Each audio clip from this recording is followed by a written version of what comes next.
helped out if they were called in at any time. And he said, yeah, there's SWAT guys and Bob guys went down there just as a precaution, just in case they needed to swap out. He said, but and then I was going to make a joke like, in case somebody needs to be ran over, huh, Sheriff? That would have been funny. That would have been funny. He would have appreciated that. I know he would have. He would have laughed. Yeah, he would have. That would have been funny. You never know. Yeah. I'm just going to ask her, what is she afraid of? You never know. Like who? Let me turn this off. Right?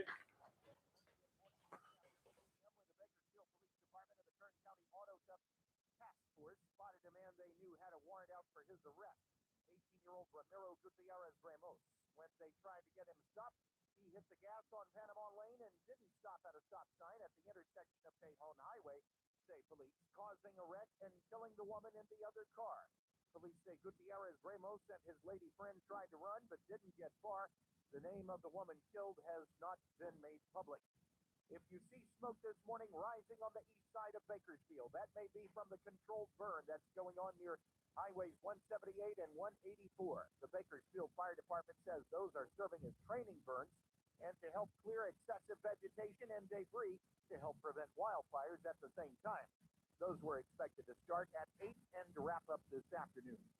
A man who was riding an electric bicycle was hit and killed at an intersection in central Bakersfield about 8 last night. And police say the guy went against the light. That was about 8 p.m. at police say the bike was hit by a woman driving south on Bay. Then he stopped and cooperated with police, and that police and medics did their best to save the man's life. The city of Taft is getting ready to buy 5 electric buses, but they are doing it under duress. Pressure coming from the state to do it or get fined.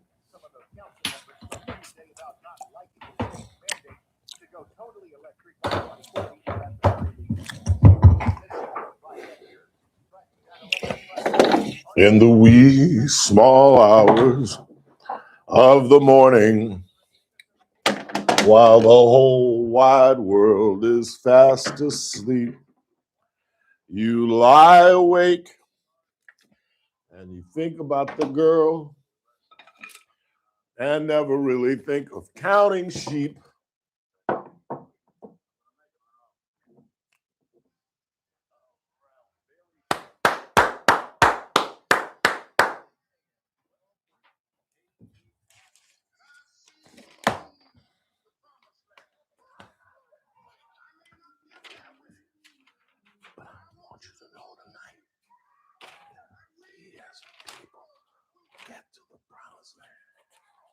So I'm not worried about anything. I'm not fearing any man. Mine eyes have seen the glory of the coming of the Lord. Screw around, didn't even get my... Hi, everybody. And a very pleasant good afternoon to you, wherever you may be, however you may be listening, or however you may be viewing. For those subscribing on YouTube, this is the Ralph Bailey Show on News Talk 96.1 and AM 1230, where we stream live at kernradio.com. I apologize, YouTube viewers. You've got audio now, and we've got a busy broadcast on this Thursday. Get you updated on some of the political numbers. Steve Hilton and Javier Becerra starting to distance themselves from the third possible challenger, billionaire Tom Steyer. We'll get you updated on that and some of the other local races. John Bolton, former national security advisor to Donald Trump, is pleading guilty to mishandling sensitive information. I'll explain and tell you what his punishment appears to be. Republicans defeat the first attempt to block Trump's $1.8 billion payout fund, linking it to a reconciliation bill on ICE and Custom Border Patrol. We'll talk about that. Have you guys been following the Icelander case? The case of Rebecca Grossman, who is the wife of a classmate of mine, Peter Grossman. Peter Grossman is the son of the man that founded the Grossman Burn Foundation, and we've talked about this before. He's a classmate of mine at the Buckley School in Sherman Oaks, and his dad put it on the map, and it became nationally. It was a very well-known, very well-respected burn center in Los Angeles. And then in the late, when did the accident happen? I think the late 80s is when it exploded nationally. And we've asked this question to you before. Do you guys remember what made the Grossman Center a national burn center? It was the Richard Pryor incident, where Mr. Pryor was literally high as 747, and he was smoking crack with a friend, and they were watching that infamous video of the Buddhist in Vietnam who is sitting, can I say Indian style? He's sitting Indian style, as we used to say as kids, and he sets himself on fire. And Pryor's friend says, wow, can you imagine having the discipline? And Pryor's like, but look at him. And if you remember that video, he does not move. That has always mystified me. How do you sit there being charred to death and not move? And so apparently Rich took some 151 rum, which if you've ever been either to Bill Lee's or to any Polynesian Thai style restaurant, you know that 51 rum is flammable. And he basically set himself on fire when running through Northridge. And it was the Grossman Burn Center that saved his life and put the Grossman Burn Center on the map. Peter took over for his father, married this woman, Rebecca, who was about to cost him his fortune because she's doing 15 years. She was having an affair with Scott Erickson, who, if you're a big time Dodger fan, you may remember as a former Dodger relief pitcher. And they were having cocktails. This is why you shouldn't screw around, because if something like this happens, you get exposed. So she's having cocktails with Erickson. They're on their way home and they decide to race home. Well, a family, the Islanders, were crossing the street with their 11 and 8-year-old sons, Mark and Jacob, respectively. Erickson barely missed them. Grossman didn't, and killed them both. She was convicted of second-degree murder. She's doing 15 years to life. This is the civil trial. I'll tell you how that ended, and I think I might be able to dig up some audio off of my phone from the trial, because Scott Erickson is one of the biggest pathological liars. And do you remember Royce Clayton? Played for the Dodgers, played for the Giants most of his career. I don't think I do. He's pals with Erickson. Can you imagine this? And Erickson went to his pal, as one is wont to do, and basically fessed. So what do you do as the pal? And Royce Clayton, much to his credit, did what I would do. I've always told this of my friends. If you commit a serious crime and I know about it, and there's this thing that stitches for snitches and people don't rat, not me, not Ralph Bailey. There's an old Bernie Mac bit that Bernie Mac used to do. Bernie Mac used to say, I'd be right there. I'd be like, me. I tell you, he did it. I saw him did it. I tried to call you, Judge, but your line was busy. You know what I'm saying? I'd be the shoot. I am no fool gonna take the rap for somebody else and hold a lie. And Clayton came out and said, yeah, he told me that essentially they were racing.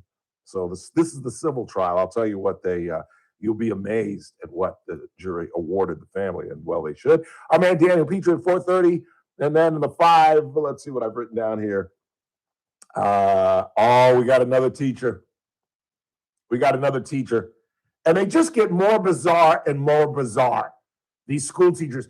I mean, at some point, do we need to add that as part of, should we be giving polygraph tests to teachers before they become teachers? Because this is running rampant. And it gets, every story of a teacher seducing a student gets weirder and weirder. And have you seen a trend that it used to always be male, female, teacher male, student female? Now it's teacher female, student male. This is a 55-year-old woman who fell in love with a 16-year-old and wanted to run away to Mexico with him. A 55-year-old woman wanted to run away with a 16-year-old. What did she tell him? Just leave your parents a note? You seriously? I mean, Am I wrong to say that she's mentally ill teaching? And not only she admitted she was a teacher at the school, this is in Roswell, Georgia, which is a pretty fancy area of northern Georgia, but she was an administrator. And between the months of Christmas, what is December, to Valentine's Day to February, take a guess, Chris Burdick, how many text messages she sent her 16-year-old lover? Oh, God. 200. 19,585 text messages between December and February. What? Cuckoo! Cuckoo! Cuckoo! And we're going to run away to Mexico. Just leave your parents a note. I'm running away from home. But I'm safe with a 55-year-old. Crazy, crazy, crazy. And Shohei Ohtani is etching his way into being irrefutably the greatest baseball player who ever lived. Imagine if in The Natural, Robert Redford, who could pitch, had pitched. That's what they should have done. They should have had him come in, hit the home run, and then get in an inning of relief. Because Shohei is on fire. Mr. Burdick, his ERA now is 0.72. He has the third lowest ERA in a 10-game span to open up a season, the third highest since 1913. The only two higher than he are two guys, well, one that you'll heard of, two that you all have heard of. DeGrom, what's his first name? Jay. I got Jay DeGrom. What's his first name? Jacob DeGrom. And Juan Marichal. You don't remember Juan Marichal? No, I do not. Yeah, he's with the Giants. Wasn't Fernando Mania pretty low at one point, though? Not under one. Oh, wow. Yeah, he was in the ones, but not under one. Shohei is 0.74. 0.74. He gave up, let's see this now. He gave up 2 hits, 6 strikeouts, no walks. And oh, yeah, he went 3 for 4. Oh, wait, and he was on base. He went 3 for 4, but he was on base 5 times because they walked him twice. I mean, the argument is over as far as I'm concerned. This is the greatest baseball player. Barry Bonds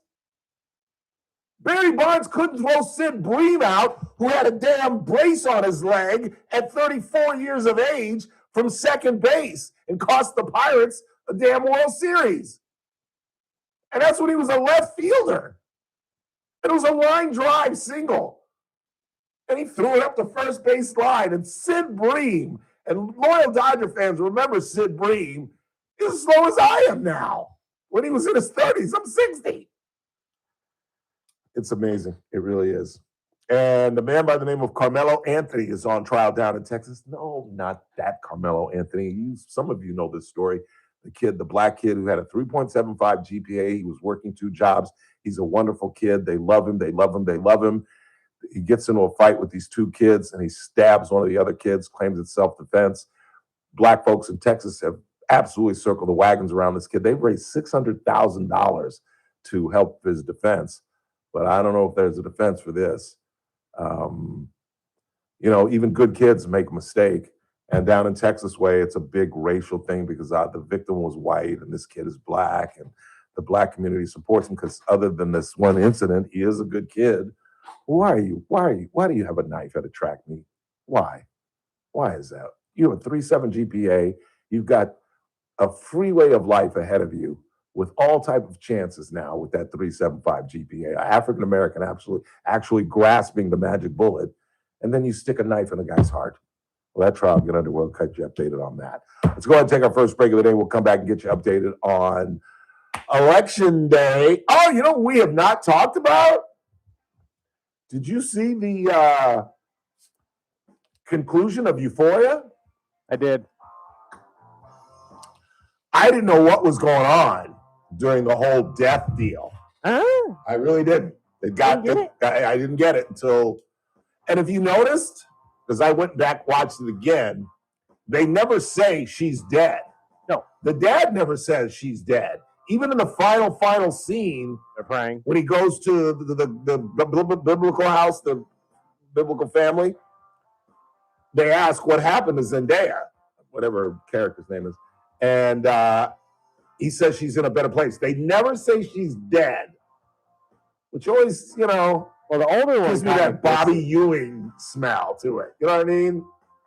He did in Dallas where they killed off Bobby and then they made it out to be a dream and Bobby came back. Just the fact that they don't say that she's dead gives me a weird. Because what? They're just going to close the franchise? Yeah. And leave money on the table? Yeah. Well, no, but yeah. There'll be spinoffs. But Zendaya won't be in there. He'll be producing them, though. I thought it was a good message to send, though, in the 21st century, because she dies taking what she thought was a painkiller, and it was laced with fentanyl, which is, right now, for 18 to 35-year-olds, the number one killer in America. No longer gunfire, no longer DUI accidents. It's fentanyl overdoses that's killing our kids. We're just getting started on a Thursday. It's the Ralph Bailey Show on News Talk 96.1 and AM 1230, where we're streaming live at kernradio.com. Kern Radio, News Talk 96.1 and AM 1230, KERN. First Look with Scott Cox, morning 6 to 9 a.m. On the Friday edition of the First Look program, we'll have some pretty much final notices in the local elections. There's so much sports going on with the NBA playoffs, Monaco Grand Prix this weekend. We got all of that, plus all the other state-of-the-art news, traffic, and weather. It's all happening 6 to 9 a.m. right here at News Talk 96.1 and AM 1230 KERN. News Talk 96.1 and AM 1230, KERN. Carpet Outlet Plus. My bad. Did you want to do Casey? Sure. Find better prices. Shop and compare. We don't care. Take a look our way and come into Carpet Outlet Plus.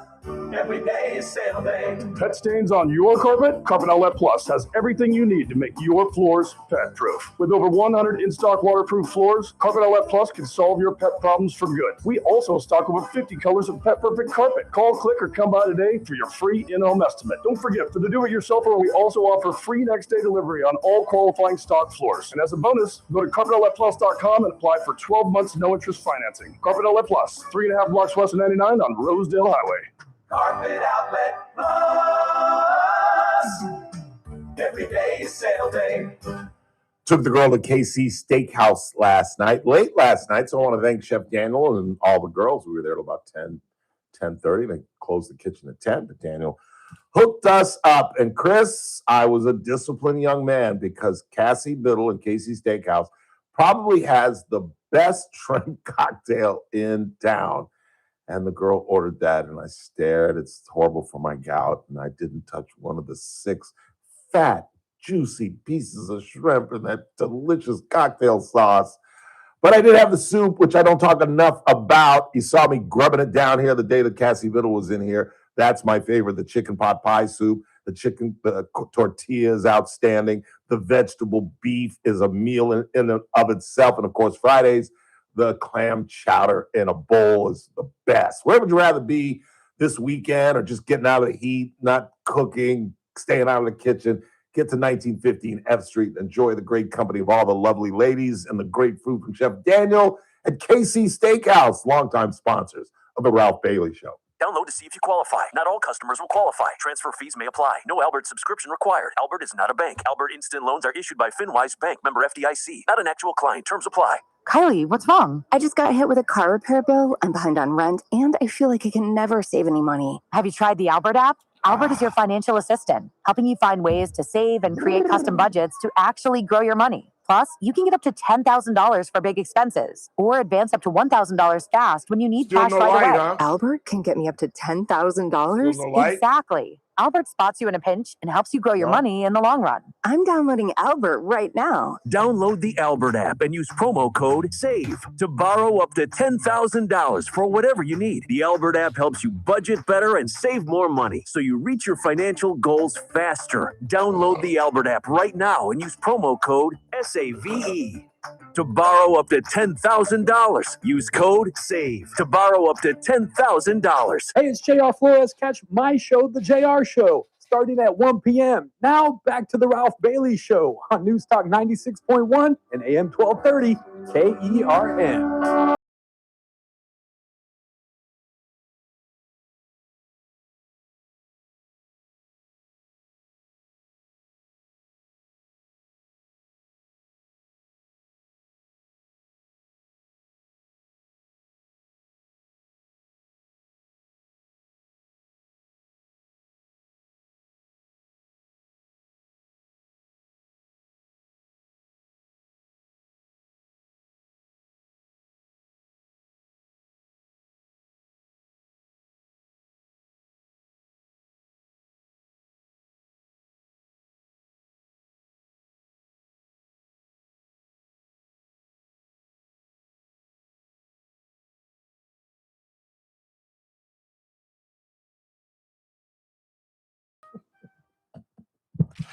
I crack myself up sometimes. No big changes. No big changes. Although Jasmine Baines is making a move on Randy Villegas in that congressional race. David Valdez was safe. Don't worry about that. But she's starting to make some moves on Randy Villegas. Remember that the top two are going to go, and there's still a lot of votes to be counted. I just don't understand this. Like, it's stuck at like 55%. Like, it was 50% like the night of the election. It's now, the last time I checked was like last night, it was like 58%. How do you count 8% of the votes in like 50% of the votes in one day and then 8% of the votes in another day? So it could be Thursday, Friday. Pratt is hanging on. I think Steve Hilton is safe. Like I said at the top of the show, he and Becerra are starting to move away from Steyer. Steyer would have to make a massive move to reach Becerra, let alone Hilton. And I think Becerra, as I've said all week, is the guy that we want. I think character-wise, he's just, he's got Democrats that say, like I've talked about constantly, and I try to talk about every single day, this is a disaster at Health and Human Services. And it is rare. One of the things that Democrats do well is that they believe in what Ronald Reagan said, is not to speak ill of a fellow Democrat. I mean, hell, these Democrats are so dedicated that they're pumping up a Nazi up in Maine, Graham Plattner, who I've been calling Graham Plant all week long. This guy has got a Nazi swastika on his chest and then covered it up. And his explanation was he didn't know what it meant. Well, why aren't Republicans making the argument, sir, if you are a grown-ass man and you don't know what a swastika is or what it stands for, and yet you went out of the country to put it on your body, you don't belong in the United States Senate. You're too stupid. Because I would expect even a senior in a high school to know what a swastika is. Somewhat, damn near 80 years away. In fact, we're going to be talking, and I forgot to pump up the fact that after the break, we're going to be talking with Nick Ragone. Totally forgot about that. And it's sitting here right here on my rundown. The U.S. Open on the women's side started today down at what they're starting to call one of my favorite golf courses. I hate the 21st century. They're starting to, have you seen what they're calling Riviera Country Club? I did not know. The Riv. Oh, God. Exactly. Like, I thought if there was one sport that wouldn't do that, it would be golf or tennis. Uh-oh. Associate producer. Uh-oh. Lisa. Would you turn the volume off? I don't know. Something's wrong. Let's find out. Please stand by. Could the remote for the adaptive sign need batteries? No. She's talking about the sign behind Yeah, I the understand. other one. I think we left it on overnight and it burnt out. We killed it? I think so. But again, I don't know. We just showed up one day and it doesn't work anymore. But Lisa, if you've got new AA batteries, we could try that. Well, the Van Alstynes will be in here on Wednesday, so we'll let the genius. We'll let. Lisa, if you're listening, I could use some coffee creamer though. And is anybody back from wherever they were? Oh no, it doesn't matter. I'm not going over there. My bat. You know who gave me this bat, don't you? I was here when you got it. It was. And then I forgot, and she got mad at me. Yes. I forget right now. Lauren Skidmore. Skidmore, that's right. Lauren Skidmore gave me this bat. Oh Lord, what? What'd I do? What's the problem? Let me see the remote. Right here. I brought up new batteries so long ago, and everyone told me, no, they're fine. They're brand new. If it ends up being dead batteries, I swear. I swear to the moon. Anything on the board? I don't feel like talking. Let's see. Just one that says, Ralph, didn't you want to trade Ohtani 2 weeks ago? No, I can honestly say that's not the case. Not wanting to trade Shohei Ohtani. I mean, if you want to trade Shohei, Philly, I'm sure would love to take the guy, but doubt it would actually happen. If I said that, which I probably did, I thought anybody could perceive that was clearly in jest. Totally in jest. This is the greatest baseball player I ever lived. And by the way, he's hitting over 301 already. Took him a while. Not the home runs that we expect. He's only got 10. But you know what? If he gets 16 wins, 25 home runs, and hits 290, I'm good. I'm good. Still say batting shouldn't count in a Cy Young. It won't.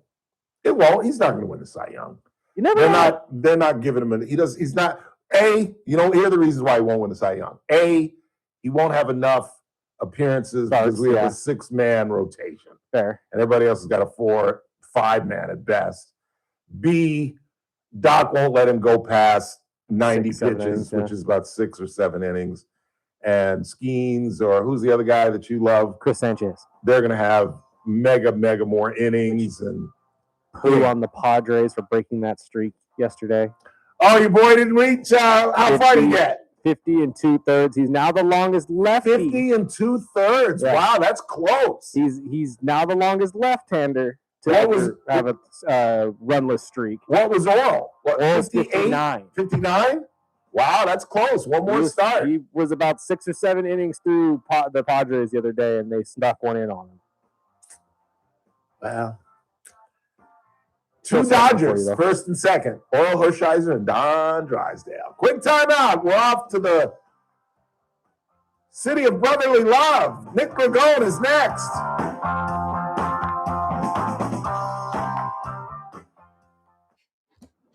Kern Radio. News Talk 96.1 and AM 1230. KERN. Tim Mormon in Washington.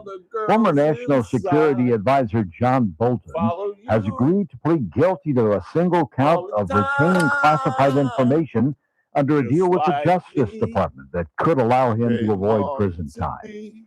Senate Republicans have cleared a first hurdle as they try to pass legislation to fund President Trump's immigration enforcement agencies. They rejected a Democrat effort to permanently block Mr. Trump from creating a nearly $1.8 billion settlement fund for victims of lawfare during the Biden administration. Republicans still face a gauntlet of Democratic amendments before the bill can advance. On Wall Street, mixed day, but a good day overall. Dow gained 875 points, S&P up 31. This is SRN News. This is YouTube. There's a Kern Radio, News Talk 96.1 and AM 1230, KERN. Headlines from the KERN newsroom. I'm Chris Davis. A man hit and killed last night while riding his electric bike in central Bakersfield. That man's name has not been released yet. Police say he was riding at Brundage Lane and A Street about 8 last night and didn't abide the red light and was hit by a vehicle going south on A.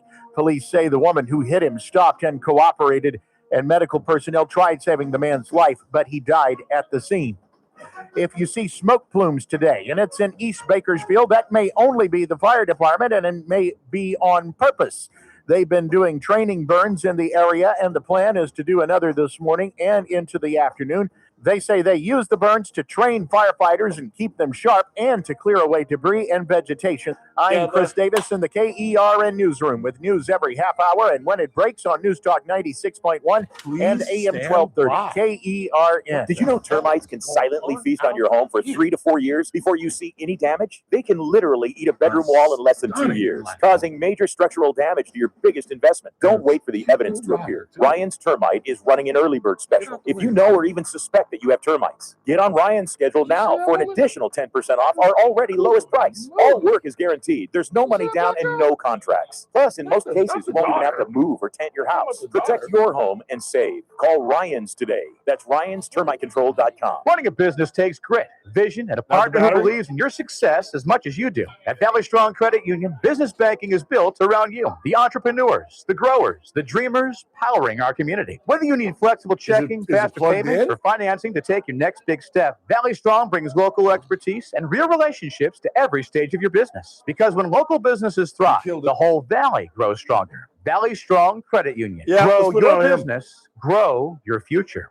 ValleyStrong.com/business. Oh, Mom. First Look with Scott Cox, mornings 6 to 9 a.m. On the Friday edition of the First Look program, we'll have some pretty much final notices in the local elections.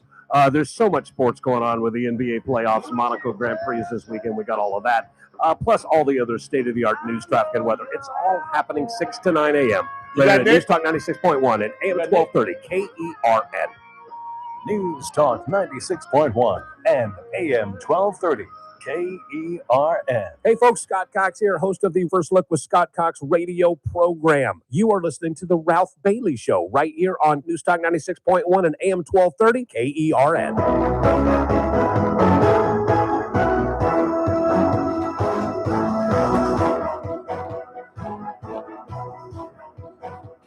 It's major tournament time. This on the ladies' side. And they are at one of my favorite golf courses in one of my favorite cities on the planet down in Pacific Palisades, right down the street from my alma mater, the Brentwood School at the Riv, which makes me ill that that's what they're calling this now in the 21st century.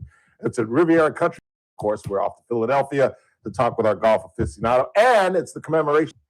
Good. How are you, Ralphie? Outstanding. Although I did not get to see any golf today.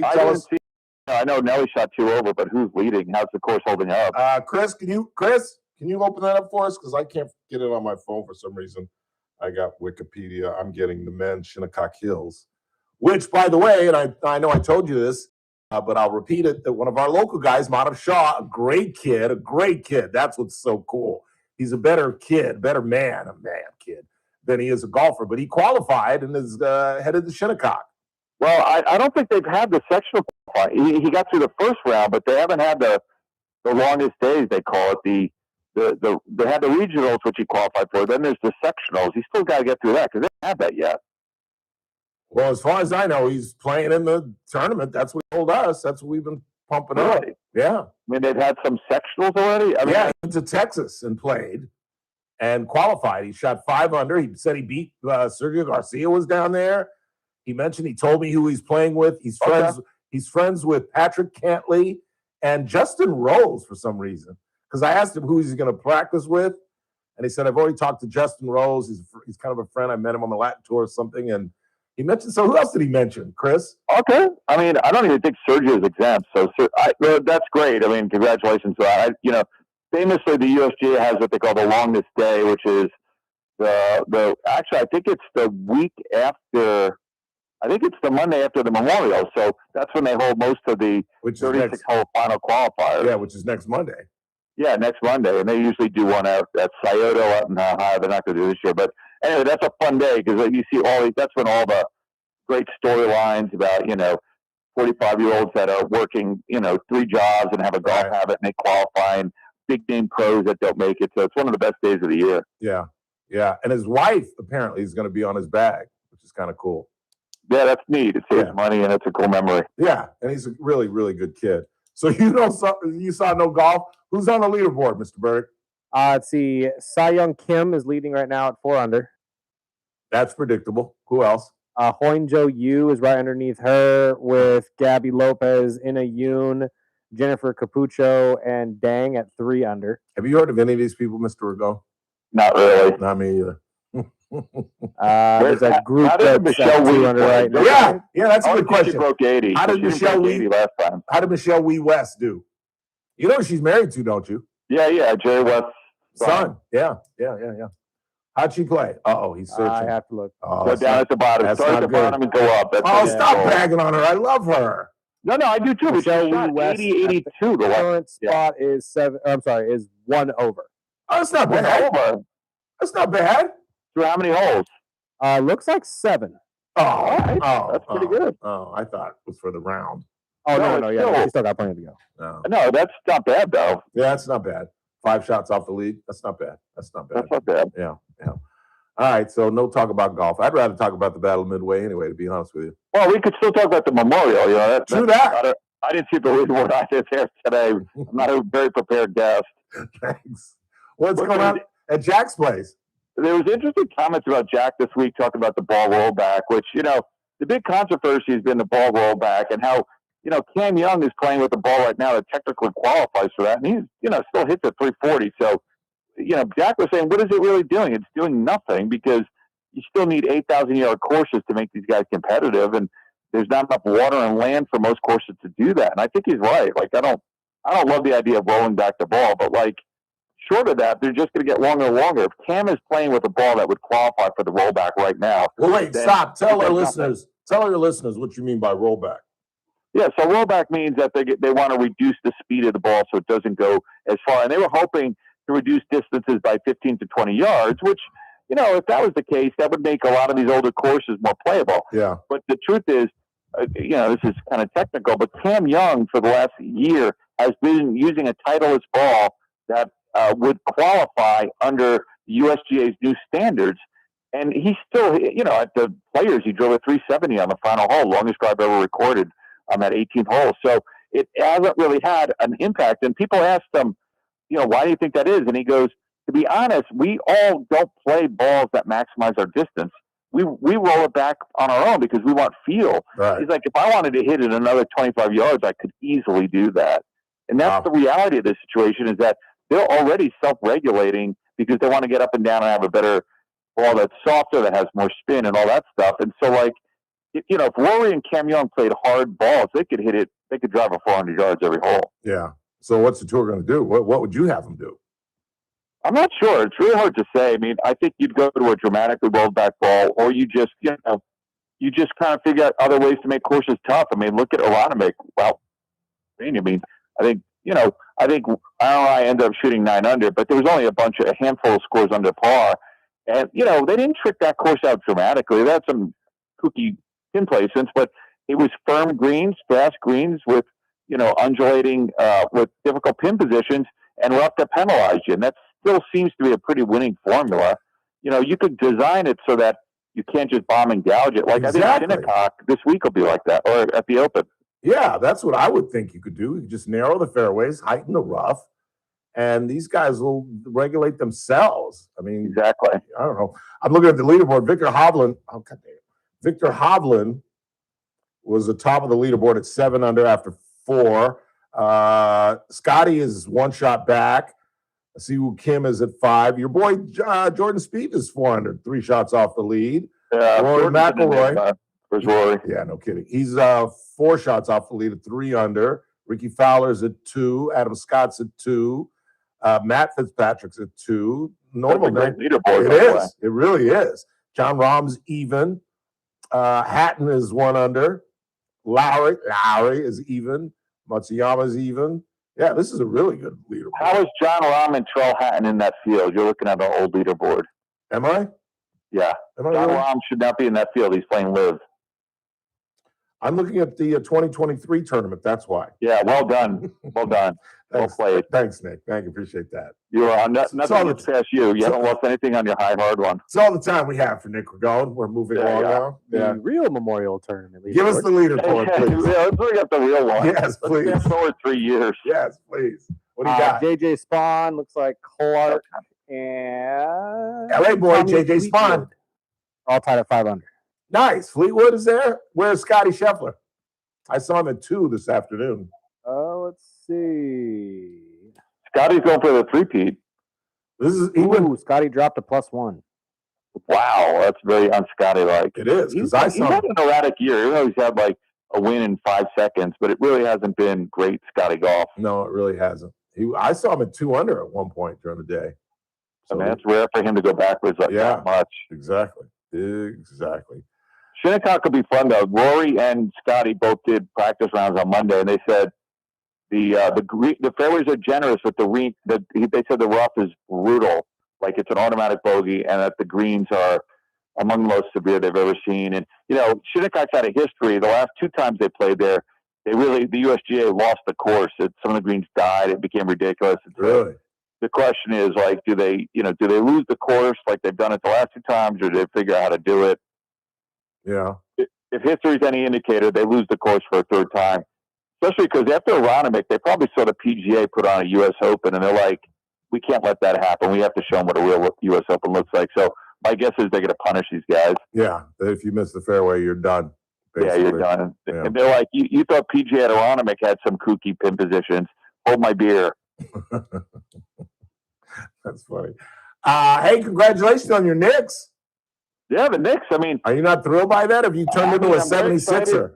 They haven't won since '73. No, I'm a Knicks fan. This team does look like the Dave DeBusschere, Willis Reed, Walt Clyde Frazier, Earl Monroe teams. Like, they play very much in that style. They do. I think they're going to sweep them. I think they win 4.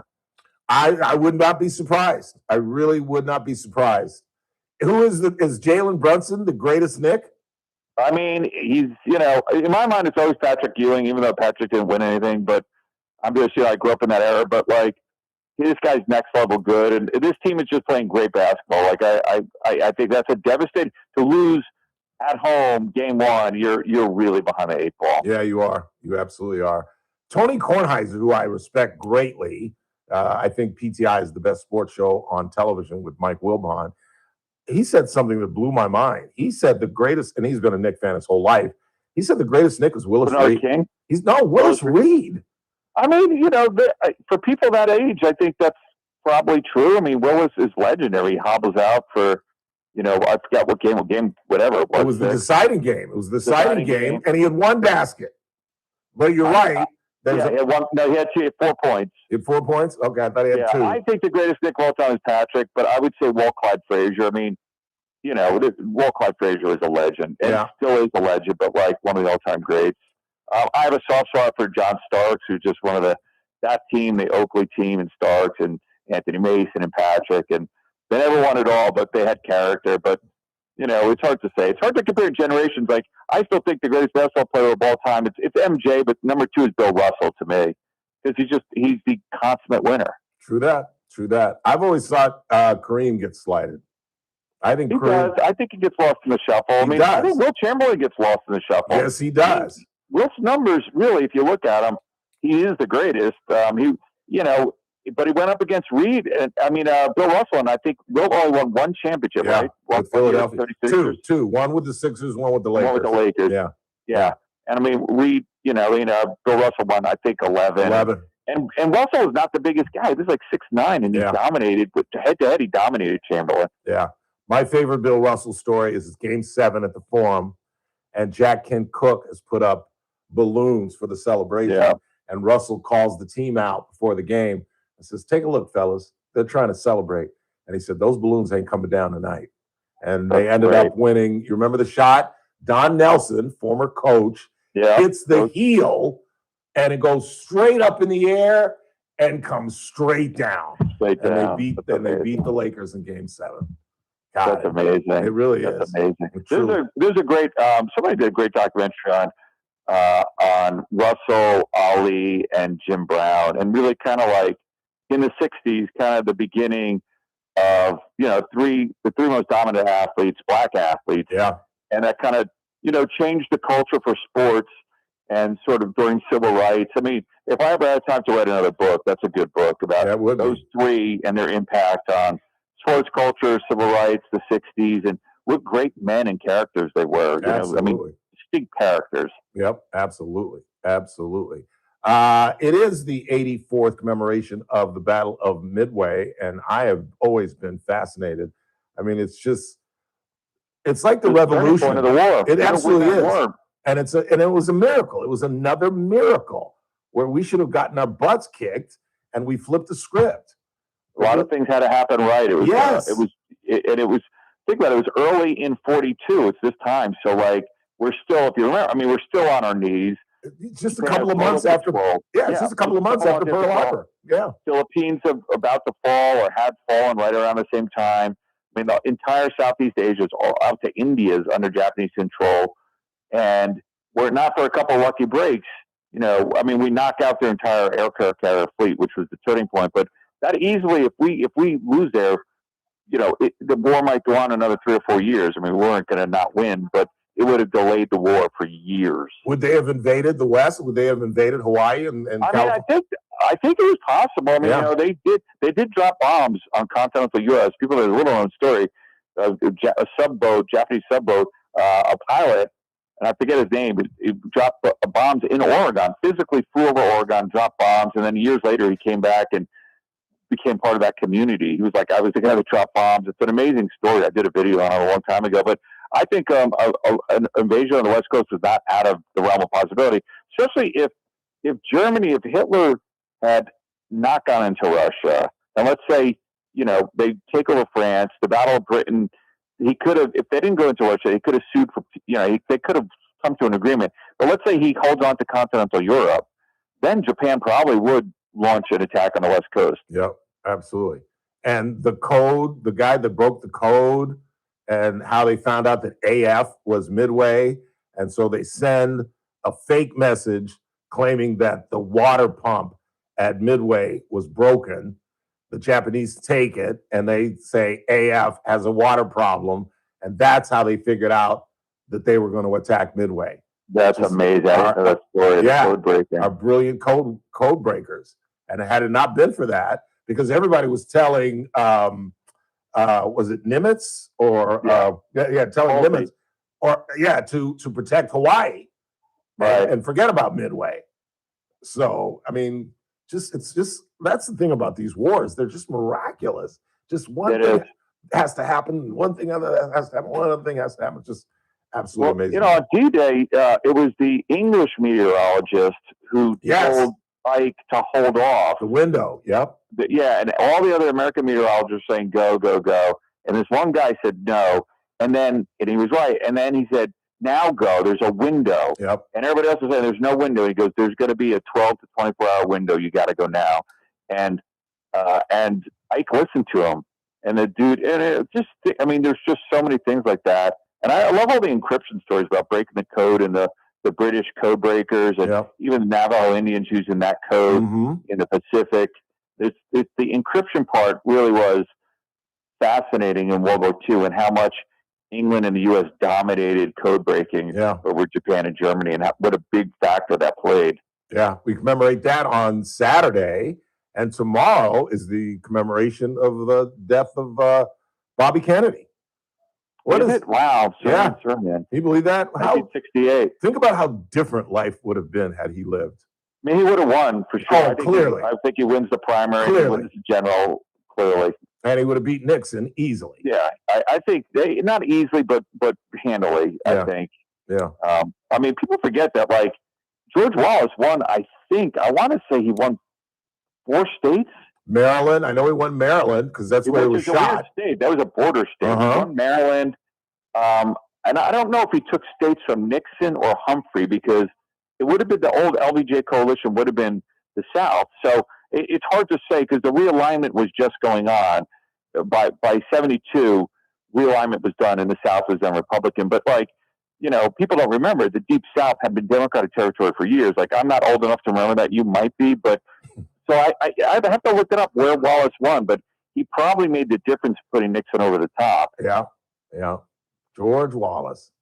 You want to hear my favorite George Wallace joke? Yes. So he goes to heaven and he knocks on the pearly gates and St. Peter says, "Who that at the door?" And Wallace says, "Never mind."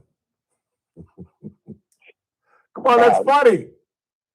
I'm looking up the states he won. He didn't even listen to my damn joke. That was funny. That's my favorite. I'm trying to multitask. Oh, he won 5 states: Alabama, Arkansas, Georgia, Louisiana, and Mississippi. He didn't win Maryland? I thought he won Maryland. Yeah, I didn't think he won Maryland. That was Bureau Agnew country, so why would he win Maryland? But True that. He won 5 states in the old Confederacy, which, so my guess is, well, Johnson won all of them in 64, obviously. That at that time, they were probably still Democratic states because think about it, Nixon won California, which obviously is a Democrat state now. I think Nixon won New York. So like the map was way different. Yeah. But like those five, guy won 5 states. I mean, think about it. Perot won 19% in 92. He didn't win a single state. Yeah. Yeah. Wallace was a force. He truly was. Wallace was a force, and this was after he was shot. Yeah. Have you ever seen the Robert Drew documentary on George Wallace and Bobby Kennedy? I don't remember. Oh, dude, you would remember it if you saw it. It is unbelievable. Where they have a camera, it is right at the crux of the civil rights movement and them the Kennedy administration trying to get the black couple into the University of Alabama. Oh, right, and they've got a camera crew in Montgomery, and they've got a camera crew in D.C. in Bobby Kennedy's office. And I did. Yeah, they're on a conference call. Yeah, yes, I do remember that. It is unbelievable. How acrimonious it was. Yes. I mean, it's funny. Hand it to Kennedy. So it was Bobby that pushed it because John Kennedy was not really, on the cutting edge of civil rights. No, he wasn't. Never was. And it was Bobby that sort of pushed that forward. Yep. And absolutely. It's amazing to think that Bobby and George Wallace were in the same party. Yeah. And they couldn't have been more. I mean, Bobby was at that time among the most liberal in the Senate, and Wallace would today be a MAGA Republican. I don't know what he'd be. He'd be a Republican. He'd definitely be a Republican. But like, it's just so interesting that it was at that interesting time, like that 6 or 8 year window when the Democratic Party went from the sort of conservative party, the Old South. I mean, if you remember, in the '64 Civil Rights Act, it was Everett Dirksen, a Republican. It was Republicans that put that over the top and had to help break the filibuster by Russell and all these sort of LBJ's friends in the South. And so it was that time in the '60s when the parties switched roles, really. By '80, certainly the realignment was done, right? Yeah. It was an interesting time in American politics where there was a genuine realignment. And I think in the last 6 or 8 years, there's been a little bit of that with Trump has realigned the parties in the states and kind of, in a way that is a little bit reminiscent of that. Yeah, a little bit. All right, so who, well, I guess you have no idea who's going to win the U.S. Open since we're not following. Somebody will. Yeah. Somebody will. All right, very I think good. Nelly will come out of the pack and win, but I hope Riviera shows well. It's such a good course. Have you ever been there? I've not. I've never played golf, I don't think, in California. Really? Yeah, I'm trying to think. I can't remember if I have. Come on out. Bring the clubs. Let's go. I played once at a public course in San Luis Obispo. San Luis Obispo. Yeah, there. But I've never played Pebble. I've never played Torrey or Riv or any of those courses. We need to do it, man. I'm telling you. We either need to go to Augusta or you need to fly out here. Let's go to Pebble Beach. Guess where I'm playing on Monday? Where are you playing on Monday? I'm playing Marion. Are you really? I'm playing Marion. I'm playing with some friends from the Eagles. With whom? Tell us. Name drop. I'll name drop it. On the next one, I'll name drop. All right, we'll talk to you going in the U.S. Open. Yep. Yeah. Couple of weeks. Yeah, definitely. For All sure. right, very good. Really fascinating one. All right, Pop. Thanks. Appreciate it. Pop. All right, we'll talk to you. Nick Ragone. Not a lot of time before we get to the 4. It's TRBS. Don't go anywhere. Kern Radio, News Talk 96.1 and AM 1230, KERN. First Look with Scott Cox, morning 6 to 9 a.m. On the Friday edition of the First Look program, we'll have some pretty much final notices in the local elections. There's so much sports going on with the NBA playoffs, Monaco Grand Prix this weekend. We got all. I meant to cut out at like 50. It's all good. I mean, again, these things happen, so not really worried about it. I am going to run Luigi's, though, since it's a fixed time. I'm going to make it easier so we know we have a minute when we come back. Was at Lawson's last night and ran into Julie Escalante, bartender extraordinaire at Luigi's Restaurant and Old World Delicatessen. And I know everybody knows Julie. She's been in the bar for years now. And, of course, don't forget about the Bailey Bar outside. It's a great venue. But again, what can I tell you about Luigi's Restaurant and Old World Delicatessen that you don't already know? You all voted them in the most recent Bakersfield, Californian poll. Just about best everything. They got best restaurant, best steak, best everything. And, of course, they're one of the most iconic restaurants in Kern County, if not the single most iconic restaurant, being in business for 116 years. In fact, if you've been on the internet, there's a reels from a woman who went down to Beverly Hills and one of the Beverly Hills waitresses knew about Luigi's and talked about the great food she had when she was visiting Bakersfield. Where would you rather be than at Luigi's Restaurant and Old World Delicatessen, longtime sponsors of the Ralph Bailey Show? For adults with Crohn's disease or ulcerative colitis symptoms, every choice matters. There we go. Tremfya offers self-injection or intravenous infusion from the start. Tremfya is administered as injections under the skin or infusions through a vein every 4 weeks, followed by injections under the skin every 4 or 8 weeks. If your doctor decides that you can self-inject Tremfya, proper training is required. Tremfya is a prescription medicine used to treat adults with moderately to severely active Crohn's disease and adults with moderately to severely active ulcerative colitis. Serious allergic reactions, increased risk of infections or lower ability to fight them, and liver problems may occur. Before treatment, get checked for infections and tuberculosis. Tell your doctor if you have an infection, flu-like symptoms, or need a vaccine. Explore what's possible. Ask your doctor about Tremfya today. Call 1-800-526-7736 to learn more or visit tremfyaradio.com. Hey, it's JR Flores. Catch my show, The JR Show, starting at 1 p.m. Now back to the Ralph Bailey Show on News Talk 96.1 and AM 1230 KERN.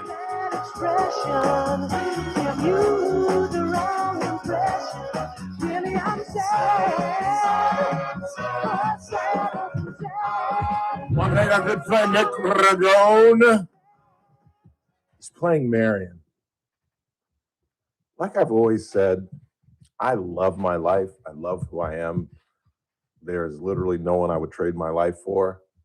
But every now and again, I wonder what it'd like to be Nick Ragone. Good googly moogly. I mean, and it's what's amazing. He does this everywhere. I've known him. I first met him. He was living in New York at the second largest public relations firm in the world. Then they sent him to Washington to head that office. Then he moved to St. Louis, and he knows everybody, and everybody knows him. It's just an incredible life. Headed into the 4, it's TRBS. I'd stick around if I you.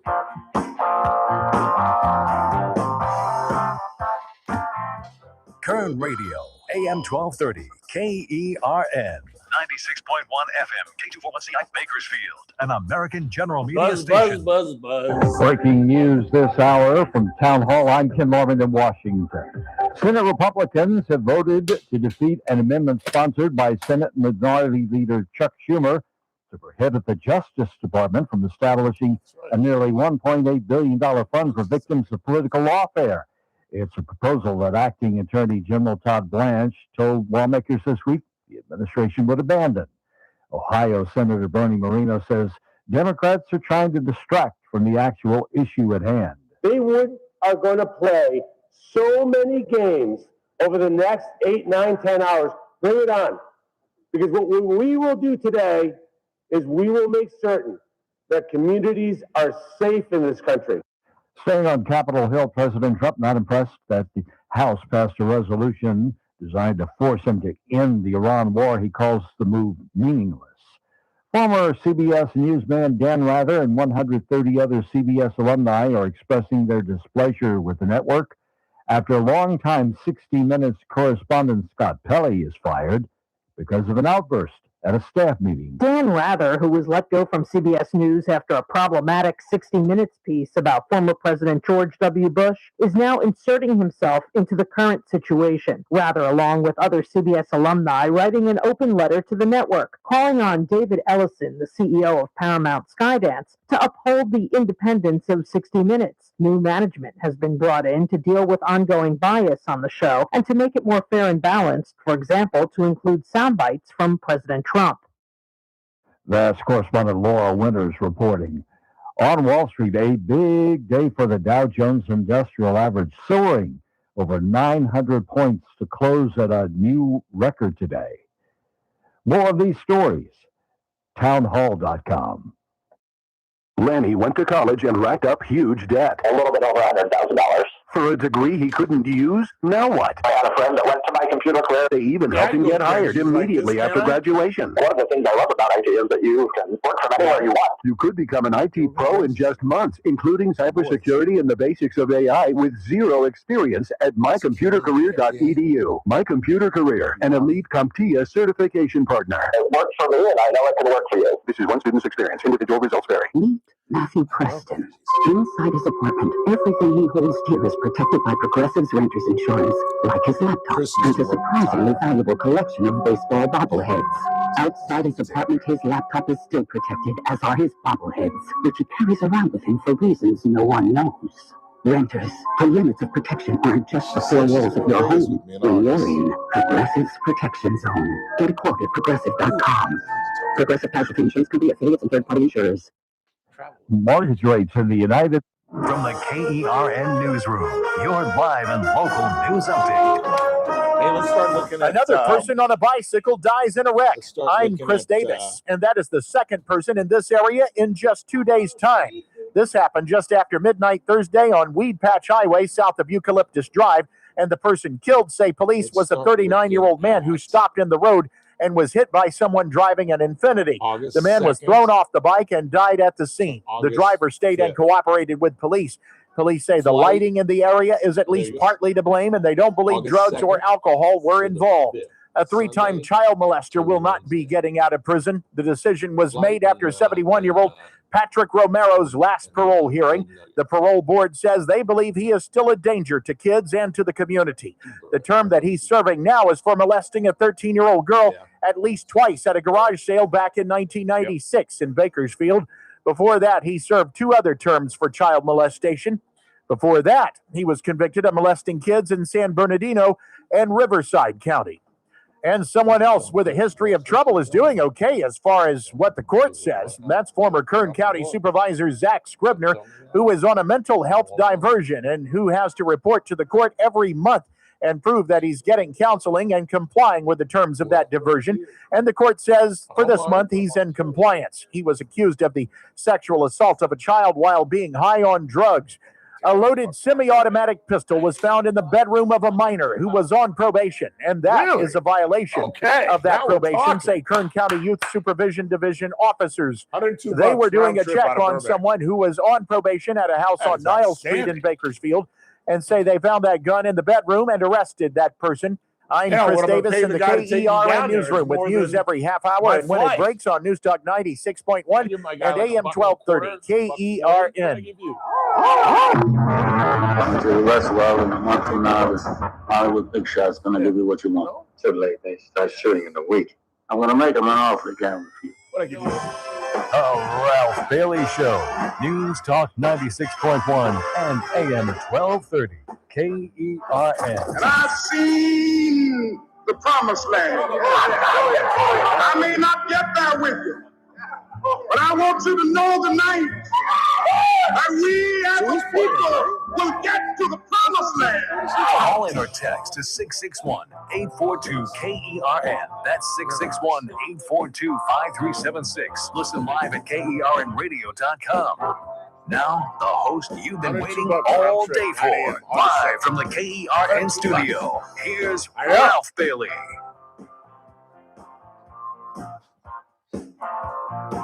Hour 2 of the broadcast on this Thursday.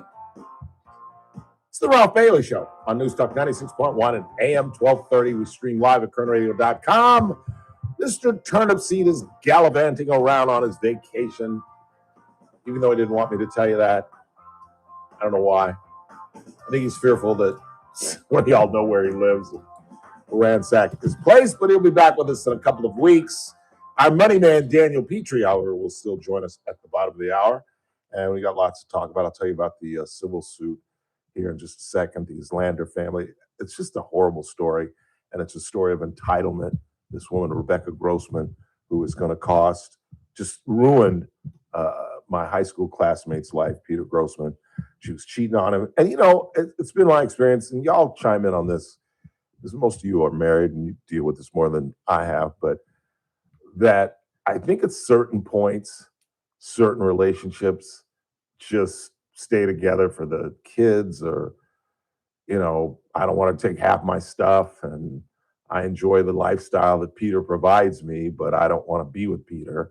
So I'm going to have an affair with Scott Erickson. And then when you have an affair, if something tragic goes wrong, something major, an accident, somebody has a heart attack in bed, and you're exposed. And that's exactly what happened.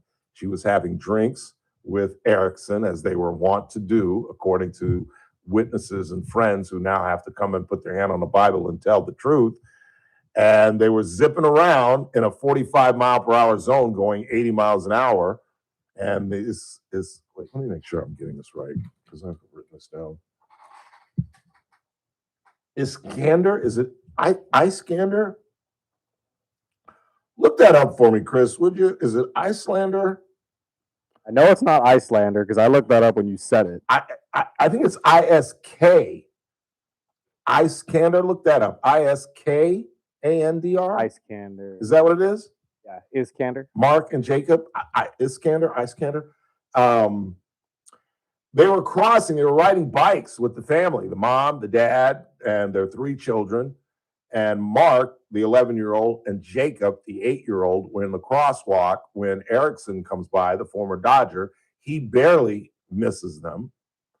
And then Rebecca Grossman, the cheating wife of Peter Grossman, was following and runs over these children and kills them. She was convicted of second-degree murder. She's doing 15 years to life, but this was the civil suit.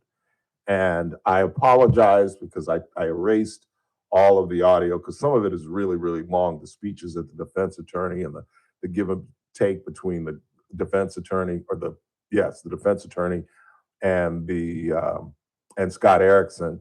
But Erickson lied through his teeth. He's a god-awful human being. A god-awful human being. He should have followed this trial where he had 2 cars that were basically the same, but one was a different model, but they were same make, same color, just a different model of car.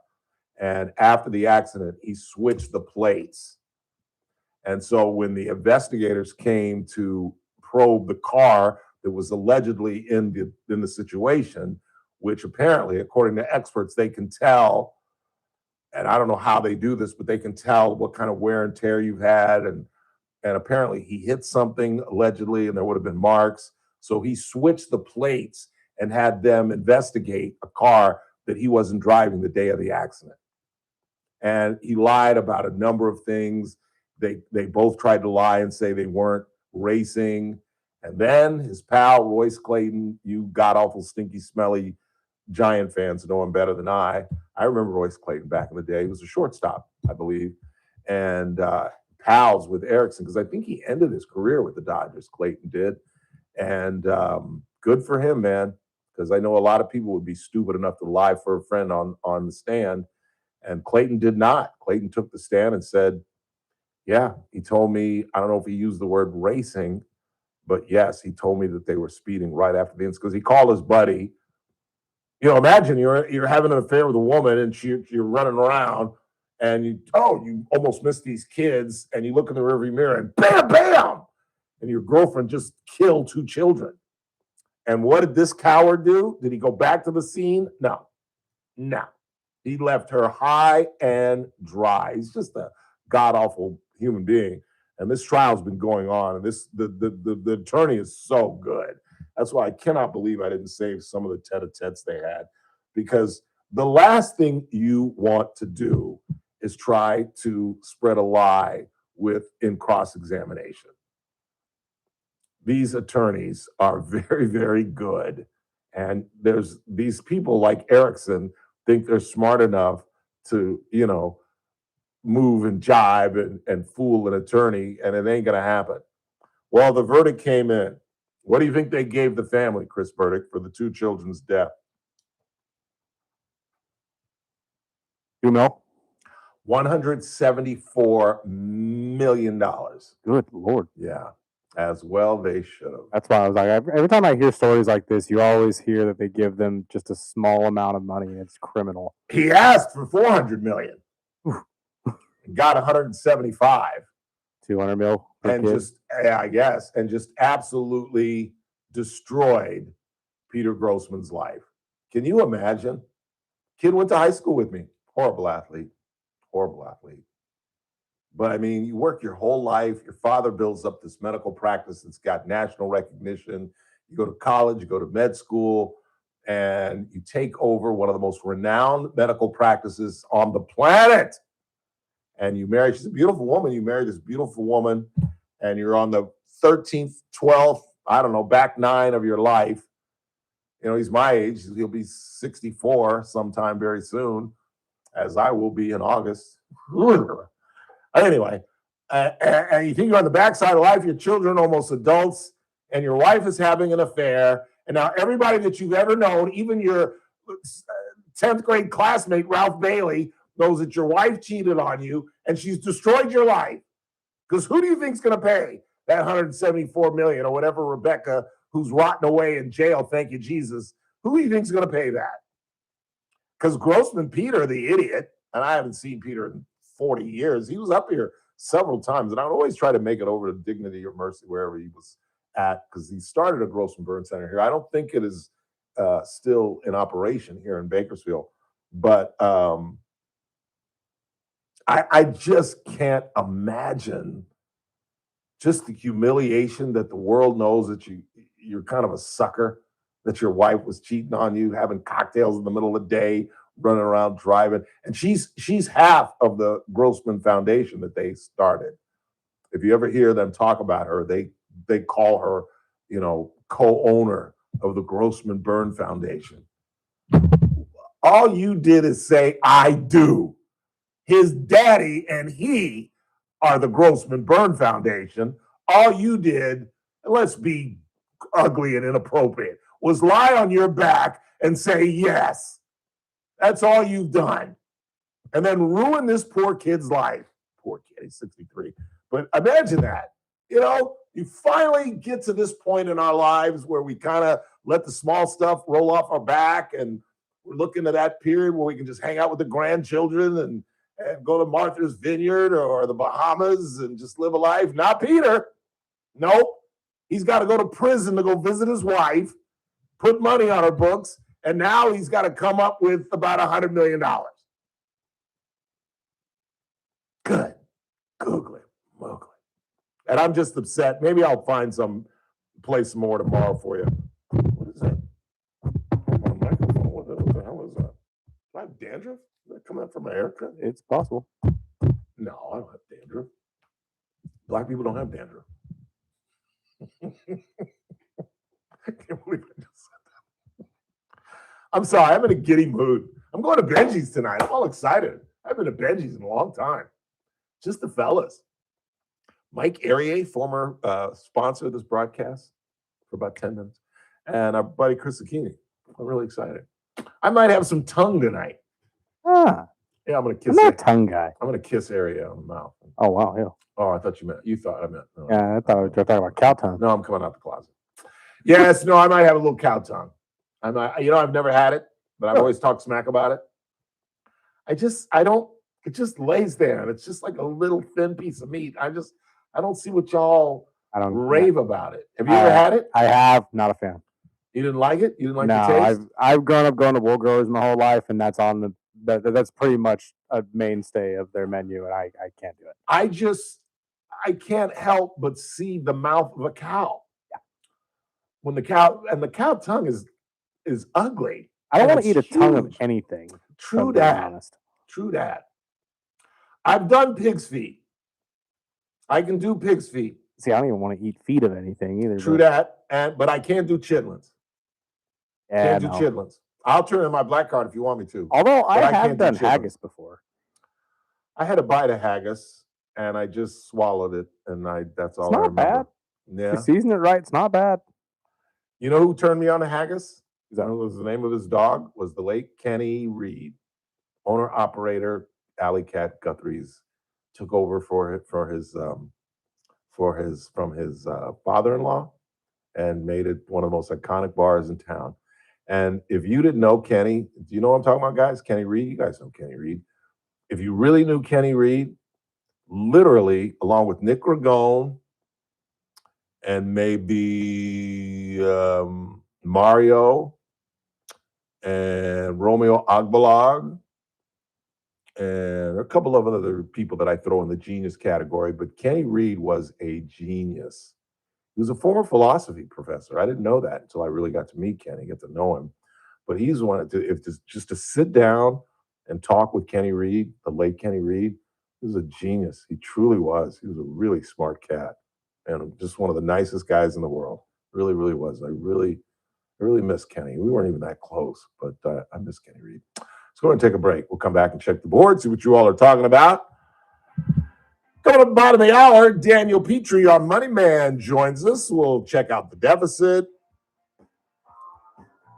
see what's going on with gold and silver, and how the economy is reacting to this stalemate in Iran. We haven't talked about Iran this entire week. Then I'll tell you the nightmare story of a 55-year-old school teacher down in Georgia. One of the greatest license plates I ever saw. Write this down, Chris Burdick. Greatest license plate I ever saw.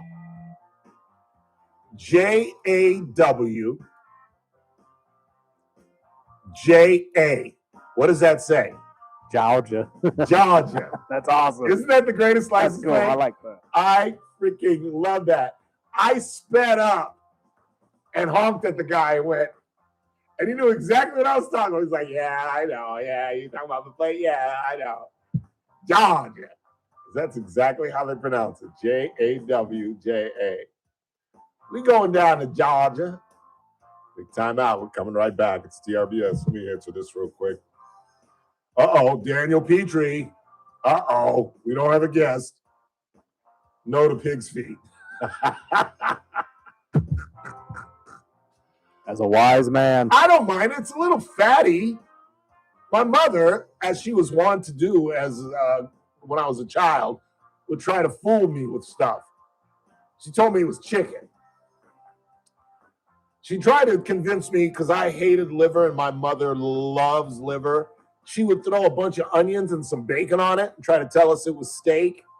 And you know liver and the texture. And I'm just like, one bite, and I was like, no.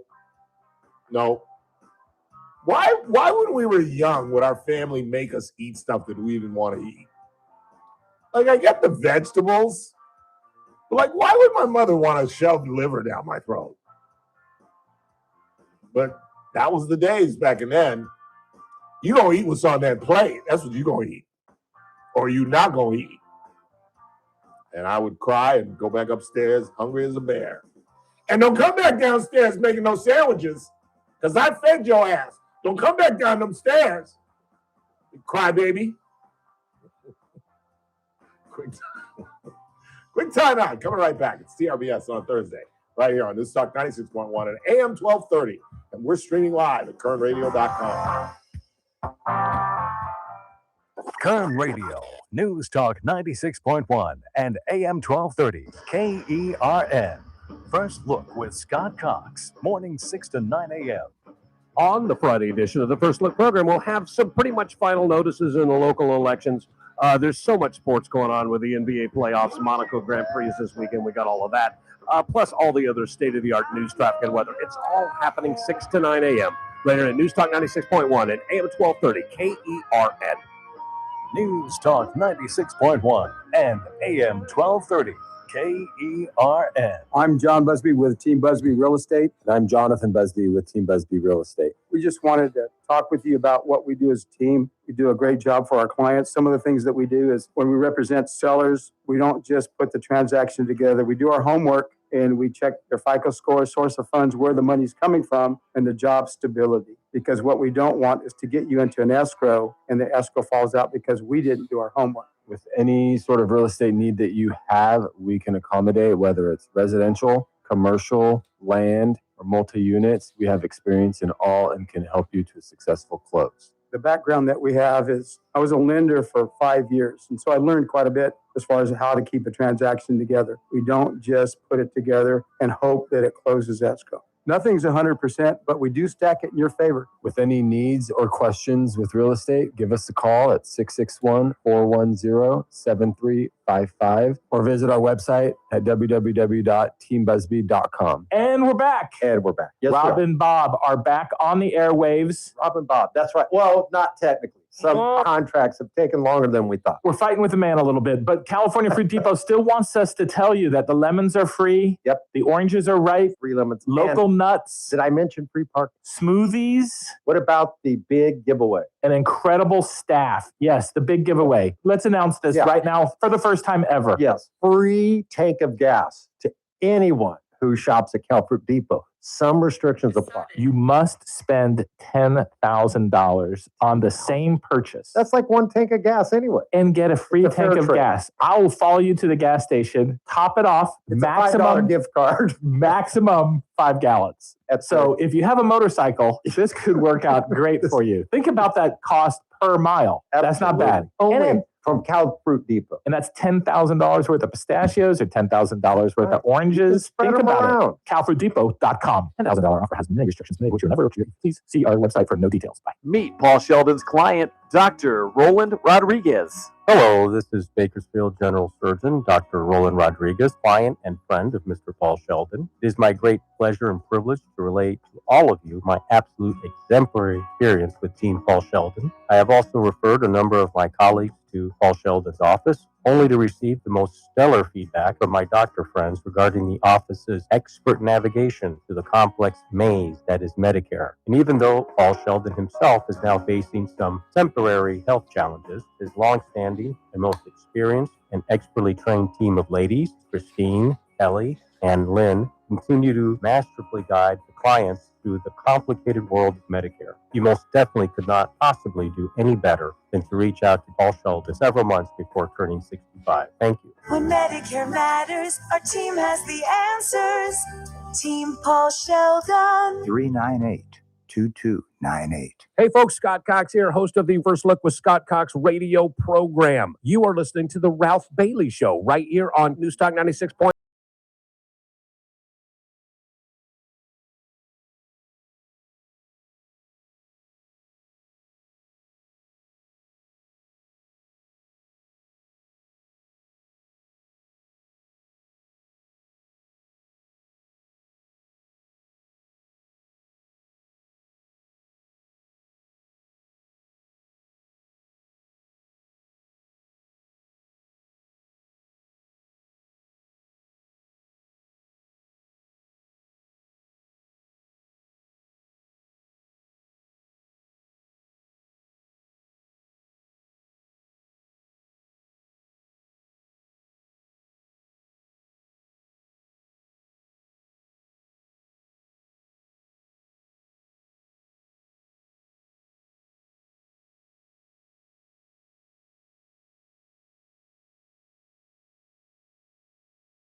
AERN, what do you got? Graham Plattner's tattoo was not a swastika. It was a skull and crossbones that the SS wore, but not a swastika. That's not what I've heard. That's not what I've heard either. I've heard it was a swastika. That's what I've always heard. That's what I've always read. But regardless, it was some Nazi symbol. That doesn't get him off the hook. He's a POS. I played you the audio from Sonny Hostin, who is still endorsing him. The Democrats are still backing this guy. We're talking about the Democratic senator candidate from Maine, who's going up against Susan Collins. And as we talked about, the Democrats truly believe that they can flip the Senate. And to do so, they need 4 states. Maine is one of them. Iowa is another. Ohio is another, where John Husted is the appointed candidate who took over for J.D. Vance, who was the U.S. senator, but obviously he moved on to be vice president.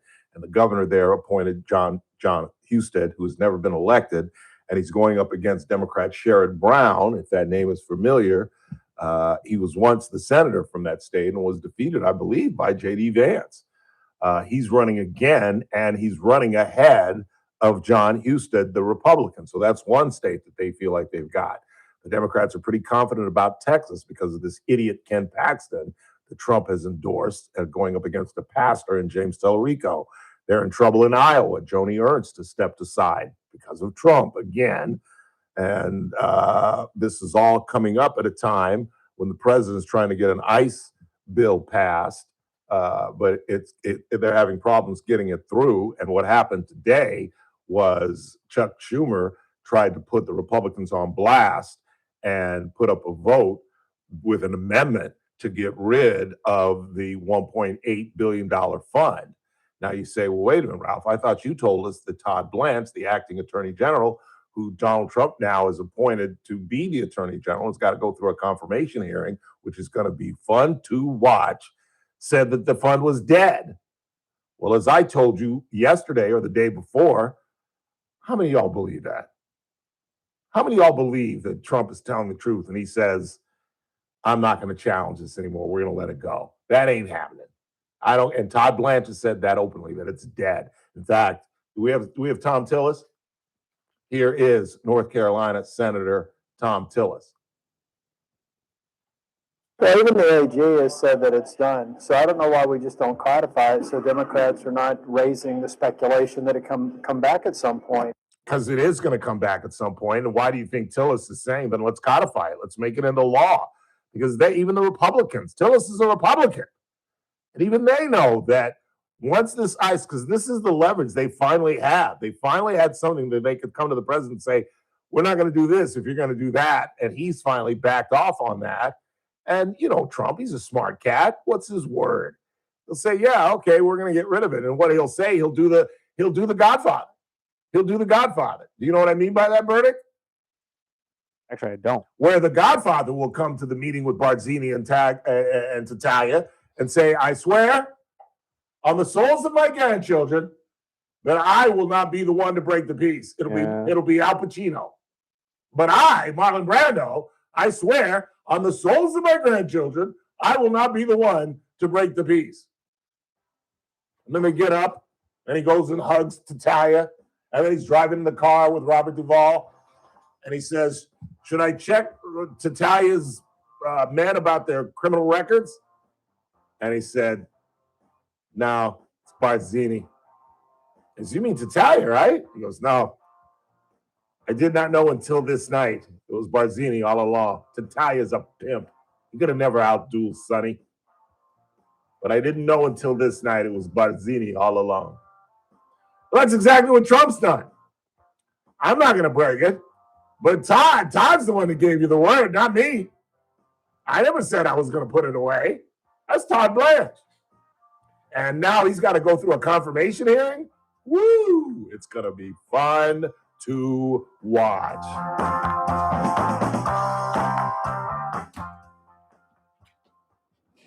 Kern Radio, News Talk 96.1 and AM 1230, KERN.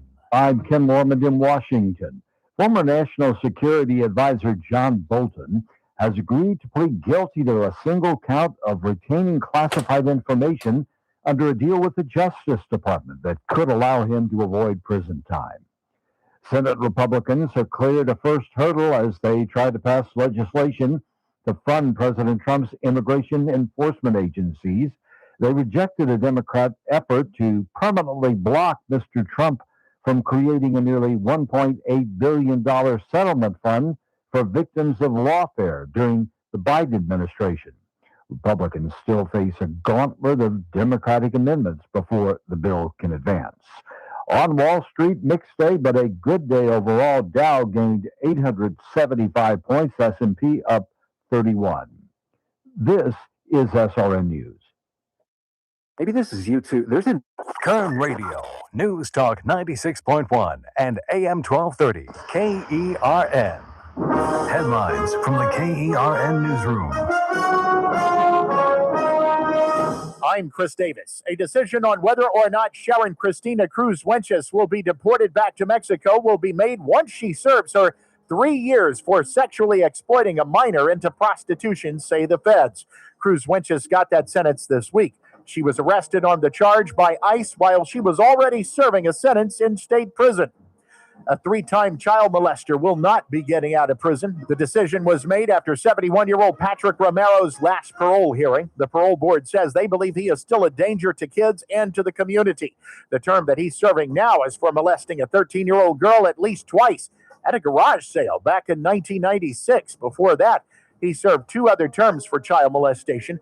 I'm Chris Davis in the KERN newsroom with news every half hour and when it breaks on News Talk 96.1 and AM 1230 KERN. Warmer weather is finally here, and that means cookouts, ball games, and maybe enjoying some time on the water. But it also means lots of heavy food, sweets, and maybe an extra adult beverage or 2. Thank goodness we both take Active Liver from New Nordic. Did you know your liver works around the clock processing food, sugar, alcohol, and everyday toxins? All the things that can really impact your health. That's why daily support matters. Active Liver is designed to protect normal liver function and support your body's natural detox process. With trusted natural ingredients like milk thistle, turmeric, and artichoke extract, it's gentle enough to take all year long. No harsh cleanses, no extreme detoxes, just simple daily liver support. We really feel the difference. Active Liver helps us enjoy the good things in life with peace of mind that our liver isn't working overtime. Active Liver is available online at Amazon or NewNordicUSA.com, and you can find it in stores at CVS, Meijer Grocery, Wegmans, and now Active Liver is available at your local GNC.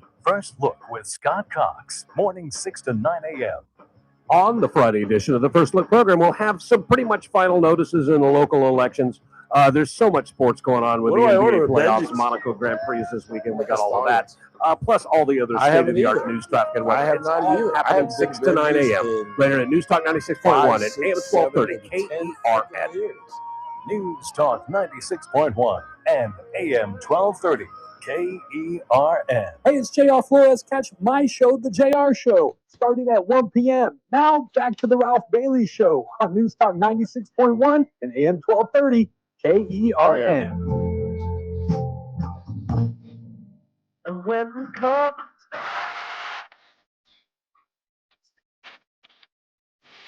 with my love, it's understood. I'm in there with my love.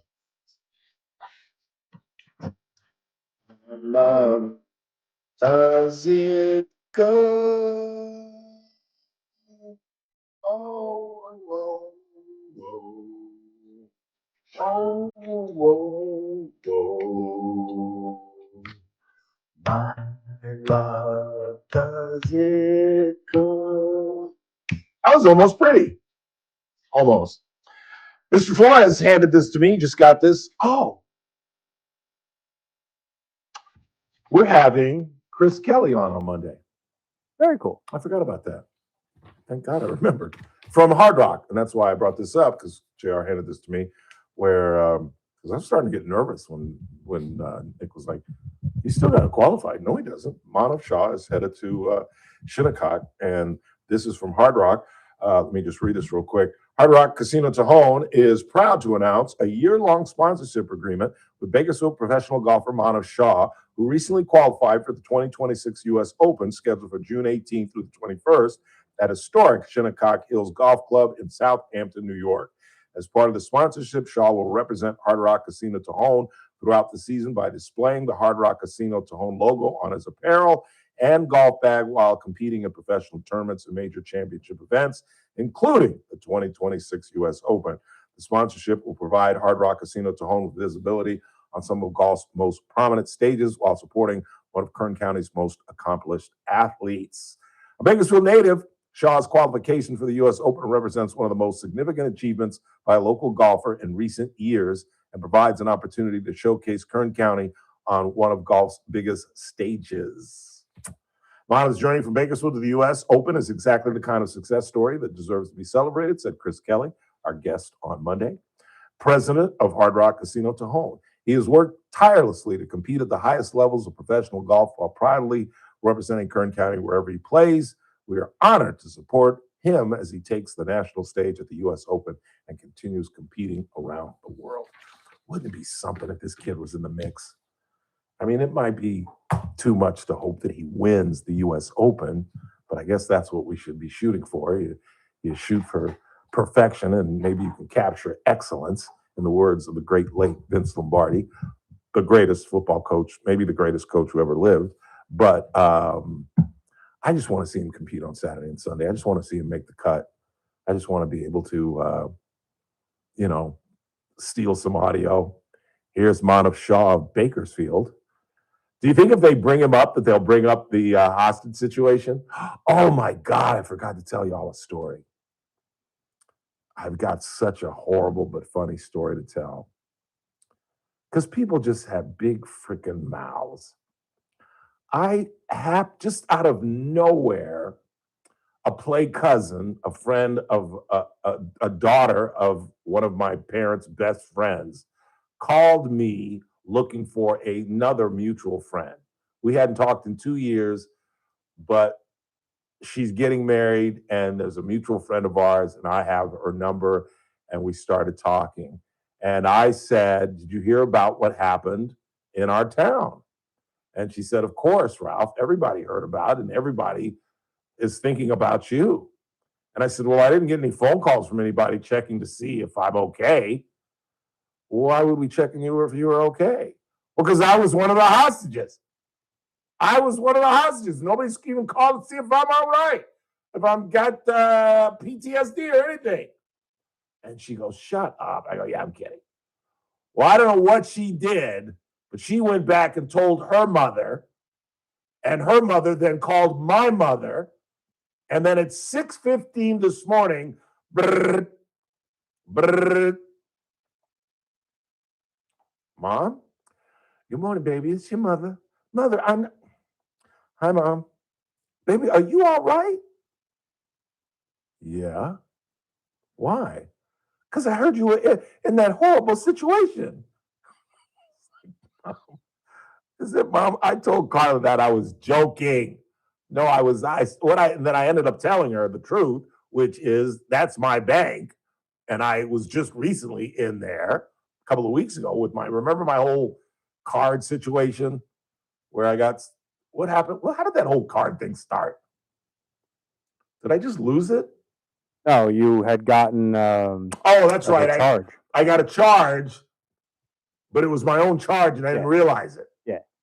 We had to weed out what the charge was. Yeah. And so then I got another card, and I ended up getting like 3 different cards because the charge kept coming back and I kept denying it. And what was the charge? Do you remember? It was for your Uber or your the Uber deal. Oh, no, it was the DoorDash. It was the annual DoorDash fee that I didn't know I had signed up for. Yeah. So it came up as a $96 fee from DoorDash, which is like an annual fee that apparently I signed up for. And so I kept denying it. And every time you deny it, they cancel the card. So I ended up getting through. So I had to go down to the bank. That was just a couple of weeks ago. And so my mother thought that I was part of the whole thing. Well, don't do that, baby. That runs up my blood pressure. I didn't do anything. I was just messing with Carla. I didn't know she big old bad who gonna call her mama, then your mama go. I mean, isn't that crazy? The how life is. By the time it got to my mother, she's probably, and they had the gun to poor little Ralph's head, and they strapped the bomb on his back. It was horrible. Carla told me all about it.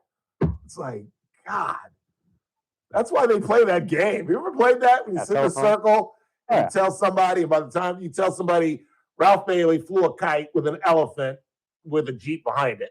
And by the time he gets back here, it's like Ralph Bailey got eaten by a leopard and an elephant stomped on him, and then the Jeep ran over. I mean, it's just, that's exactly what happened last night. It's crazy, crazy stuff. 842-536. Oh my God. Aren't we supposed to have Petrie on right now? Oh, we are. I totally forgot to call. My apologies. What is wrong with us? I have no idea. We got on this track too. Give me a sec. I'll call right Chris and I went out and smoked a joint at 4:30. I'm sorry. We just totally forgot. No, we did not smoke a joint. Well, I wonder why he has not called us. Like, where are you, fellas? He just texted you too, which I think I know about Pig's Feet, so he's listening. He's probably sitting there thinking, like, why am I not on the show anymore? I apologize. That's crazy. I'm just rambling, telling stories. Supposed to be talking about money. Let's go ahead and take a break. We'll just take them up to the top of the hour. We'll take a short time out. I'm sorry. Chris and I just totally blacked out. Totally blacked out. You know what it was? It's the lack of turnip seed. Without turnip seed, it feels like a Wednesday or a Friday. And we didn't pay attention to the rundown. I spent a lot of time on that damn rundown. We don't even look at it. Is he ready to go? Yeah, let's take a break. We'll just take him up till 5 No, o'clock. I told him it's going to be a short one. We'll go the rest of it. All right, very good. Coming right back with our money man, Daniel Petrie. Then coming up to 5, I'll tell you the nightmare story of the 55-year-old woman who was so besotted, she thought she was going to run away with a 16-year-old to Mexico. 55-year-old woman. Not making that up. I'll tell you about it coming up at the top of the hour. But right after these important words, I'm money man, Daniel Petrie, on the Ralph Bailey Show. News Talk 96.1 at AM 1230, streaming live at kernradio.com.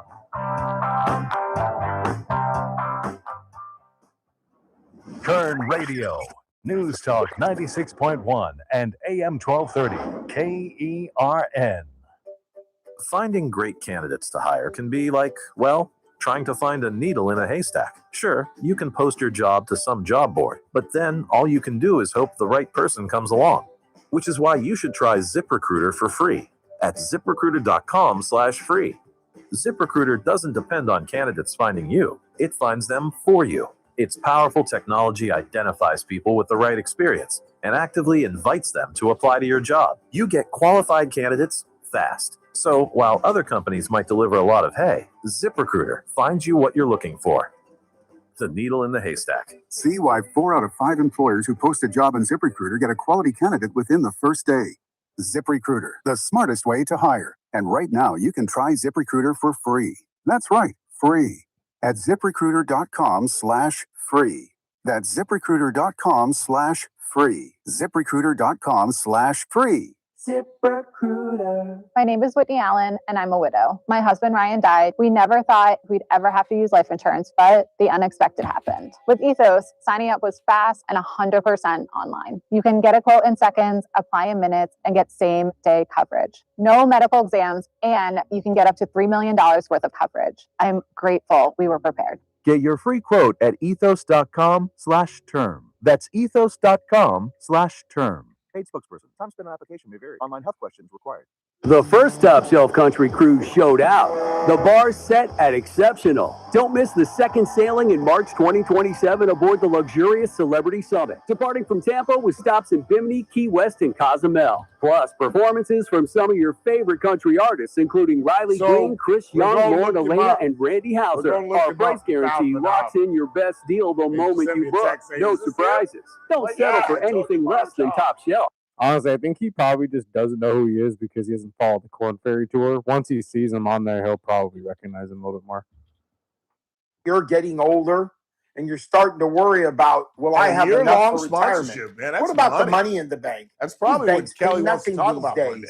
How do we get growth to get to retirement account? It's simple. Move into gold and silver. Want to know how to do it?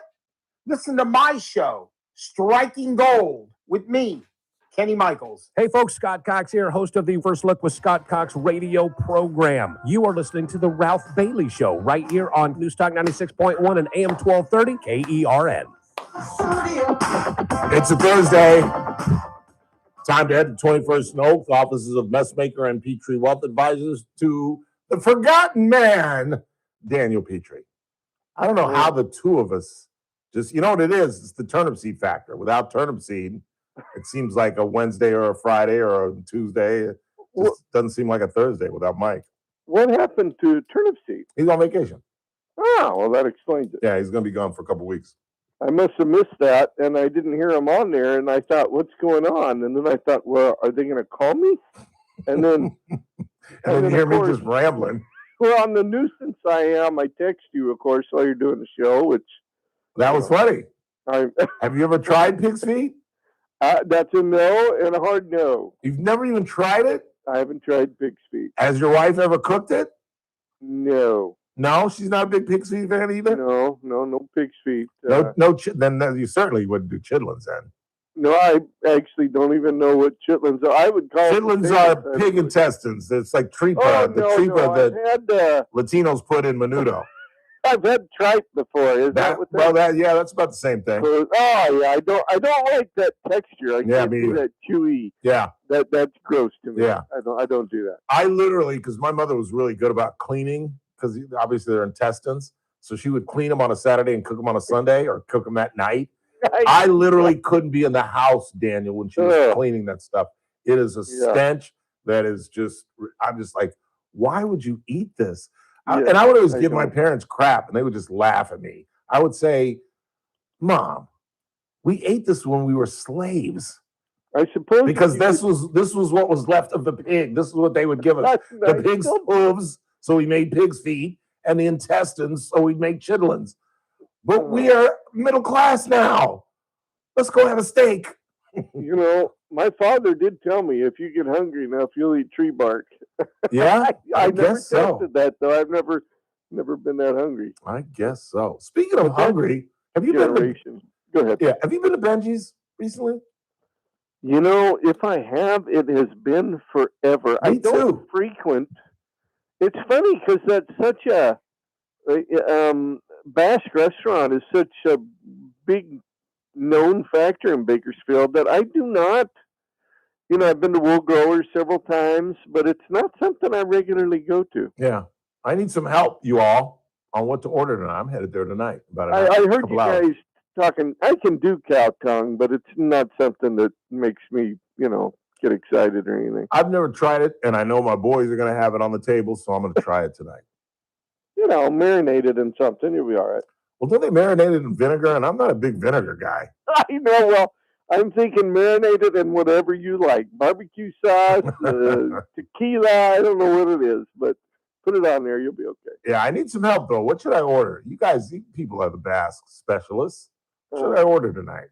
I'm all excited about this. I like lamb when I go to Basque.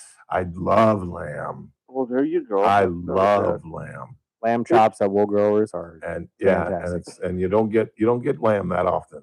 That's not a bad choice right there. Right? They bring so much food that it's like pick something you like and eat a lot of it. Yeah, that's a good point too. Yeah. At least that's what I do. My favorite Benji story, however, and I won't name names, but they're two friends of mine. I wasn't with them at the time. And they had a couple pops. That's why I'm not going to say any names. And one had just learned the Heimlich. And so across the way at the restaurant, they had a couple. Let's say several. And across the way, this older woman was, and one of them thought she was choking. And he had just recently learned the Heimlich, and he ran over and started giving her the Heimlich. And she's like, "What are you doing? Would you get off of me? I thought you were choking. I was coughing. Now leave me alone." And he apparently walked back table to table. They are on the ground rolling in laughter because he's trying to put the Heimlich on somebody who is not choking. It was pretty funny. That would be hard to live down. That would be, I'm still telling the story. And I know. It's about 20 years old. That's a story that will be told for a long time. Yes, that's about a 20-year-old story. And I wish I could tell you who it is because y'all, they are two prominent attorneys, local attorneys. Oh, no. But I shan't. If something like that happened to me, I'd be on my way to jail probably. No kidding. I mean, what are you doing to me? Yeah. You're right. If it happened today, she probably would have sued his ass. Right. Yeah, what did you do? Have you heard about the case? Have you seen the situation down in Texas where that roller coaster got stopped and like at its apex and the kids were hung up like backwards? Have you seen this, Daniel? No. Oh, this is unbelievable. Have you seen it, Chris? I did, yeah. And the rescue, how the fire department had this huge ladder that went all the way up. Yep. And the fire guys, as they're upside down, help these girls get out of the thing and rescue them. Well, one of them is suing the firefighter, insisting that he was touching her inappropriately. Oh, Ralph. I'm like, have you gone crazy? I mean, where's the thank you for saving my life? Thank you. Yeah. That's what I asked. But no. Okay, this is from Cindy Tomey. Cindy Tomey. Everything is good at Benji's. Lamb chops if you like lamb, but the orange roughy or calamari is good if you don't want heavier meat. That's a good start. Well, calamari, yeah. You're not a calamari fan? Well, again, I see that squishiness, and Maybe if you could get it to the texture of a pork rind or something, I might be able to do it. But, I love calamari. Good. You know who's got good calamari? I always forget about it. Ralph, I assume your palate is much more refined than mine. I don't count on that. Casey's Steakhouse has good calamari. And Eureka's. Get there. And Luigi's. Those are my three favorite places. We just don't have a true good seafood restaurant. That's the whole of this No, we community. have steak places that serve it, or and Italian restaurants that serve it. Both Luigi's and Casey's Steakhouse sell some of the best seafood in town. And do a good job. Oh, do a great job. Gino gets his pals to bring back fish when they go fishing. And they bring back these tuna fish that are gargantuan and albacore and halibut, and it's as fresh as all get out. But your original statement is, you think that's because we're not on the coast, or that we don't have a seafood joint? I don't know why that is. Yeah. We used to have, what was the place over there by Channel 23? Oh. You know what I'm talking about? There were two. There was one over there, and there was another one over on the other side of town by Chewy's. Somebody knows what I'm talking about. Oh. The first one was the one that when I was working at 23. It's right off 21st Street. Red Lobster. No. I think seafood was in the title. And then there was another one off of Ming by Chewy's. Somebody will chime in. People say Seabreeze? Seabreeze. Nicely done. Seabreeze. Oh. Seabreeze. I loved Seabreeze. Interesting. They had the best oysters. That was the best seafood joint in town by far. Oysters. By far. You're talking another mushy substance. I love them cooked. I love them raw. I don't care. Love me some oysters. Good for you. I'm happy for you, Ralph. I can't do it. Well, the gout. Oh, yes. That's gout. The girl ordered a shrimp cocktail last night. I thought I was going to just lose it. Uh-oh. God. How are things progressing there? With my gout or the girl? Yeah, the girl. The gout, gout will come and go. The girl is more important. Well, we hung out last night. What's that? We hung out last night. I was coming home from Bill Lee's. I was walking home from Bill Lee's, and she's going through some stuff right now. Her father, I don't want to get into it, but her father is not healthy, and so she's going through some stuff. And she was at the hospital all day. And I was walking back from Bill Lee's. I went to Bill Lee's to watch the game because DirecTV doesn't have ABC. Although Mark Swain called me and told me how to beat that. You know how you beat that, Chris? You go to the Sports Mix and just watch it on the Sports Mix.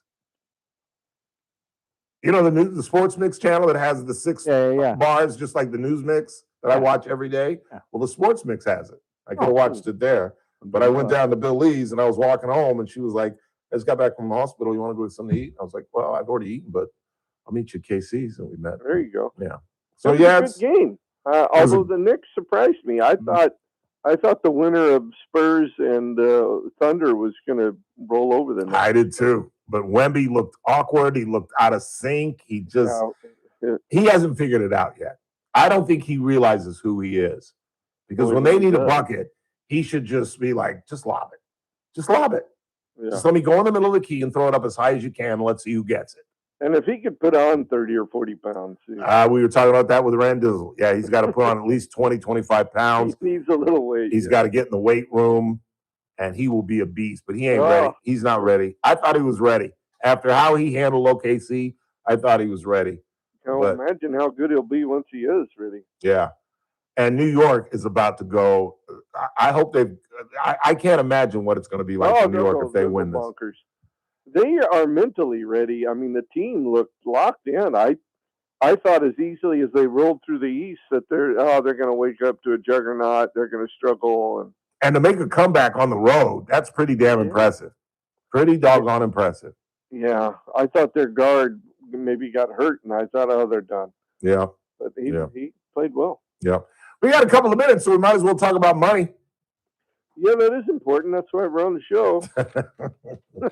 How's the economy doing with this I don't know what to call it now. Is it a ceasefire? We're still firing one another. They just attacked the Kuwait. We're threatening to. I mean, I don't know what the hell's going on, and how is the economy dealing with it? An ongoing war that's a ceasefire? Yeah, exactly. I don't know what you call it. I don't either. The market seems to be looking right past it. Haven't seen anything in the economy that makes me think we're on the verge of, because I read things that, we're going to have the oil supply crunch hasn't hit yet, or fertilizer, or, the world's going to go hungry. And I hear all kinds of hyperbolic statements about that, but it doesn't seem to be manifesting itself in anything that I see, numbers wise. Nope. So, nope. That's amazing to me. It really I know. If you'd have told me everything that's gone on in the world, and I looked at the S&P earlier before we got on. S&P's up almost 11% year to date. Wow. And that's what are we, half a year? That's 20% is an awesome year. That really is. That really is. And yet we're on the edge of World War III, it seems like every other day. So. Yeah. That's incredible. That really, really is. I know. I don't quite. The only thing I can think, and I don't particularly like it, is that there is such a big force of liquidity in the system that it doesn't care and it's got to go somewhere. What does that mean? Well, meaning, we've talked about the debt, but they flood the money with system, or there is so much money being levered in the system that money will go where it can be made, right. and that artificially makes it look like we're doing well. And I hope that isn't the case, because what goes up can come down once the dam is unleashed. But I'm going to ask a stupidly ridiculous question, but is there any way that the deficit went down 2 weeks in a row? No, we went right back up to the normal little over 29 billion. So that's what I figured. I'm assuming that was an anomaly, maybe a recalibrating of the algorithm or something. I have no idea what it was, but we'll keep monitoring it. Yeah. Gold and silver was kind of mixed. Gold is down about 0.5%. We're sitting at 44.70 each last I looked, and silver is sitting right around 74. Ooh, that's not bad. Yeah, down a little, about 2%, but it's holding up. The low 70s seems to be the base of the last 6 months. It'd be nice if everything went on a run again. I keep expecting it, but we just got to be a little patient, I think. I think so. Always good to talk to you, sir. Have a wonderful weekend, and we will wrap to you again next Thursday at 4:35. I promise you. Sounds good, Ralph. You enjoy Benji's. Thank you. No suggestions from you, huh? No, I got nothing. You're not a big Basque man. Well, put me in front of food and I'll find something.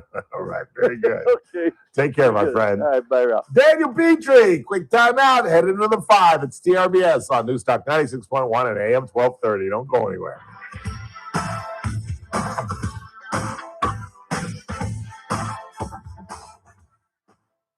Kern Radio, AM 1230, KERN. 96.1 FM, K241CI, Bakersfield. An American General Media station. We're calling from Town Hall in Washington.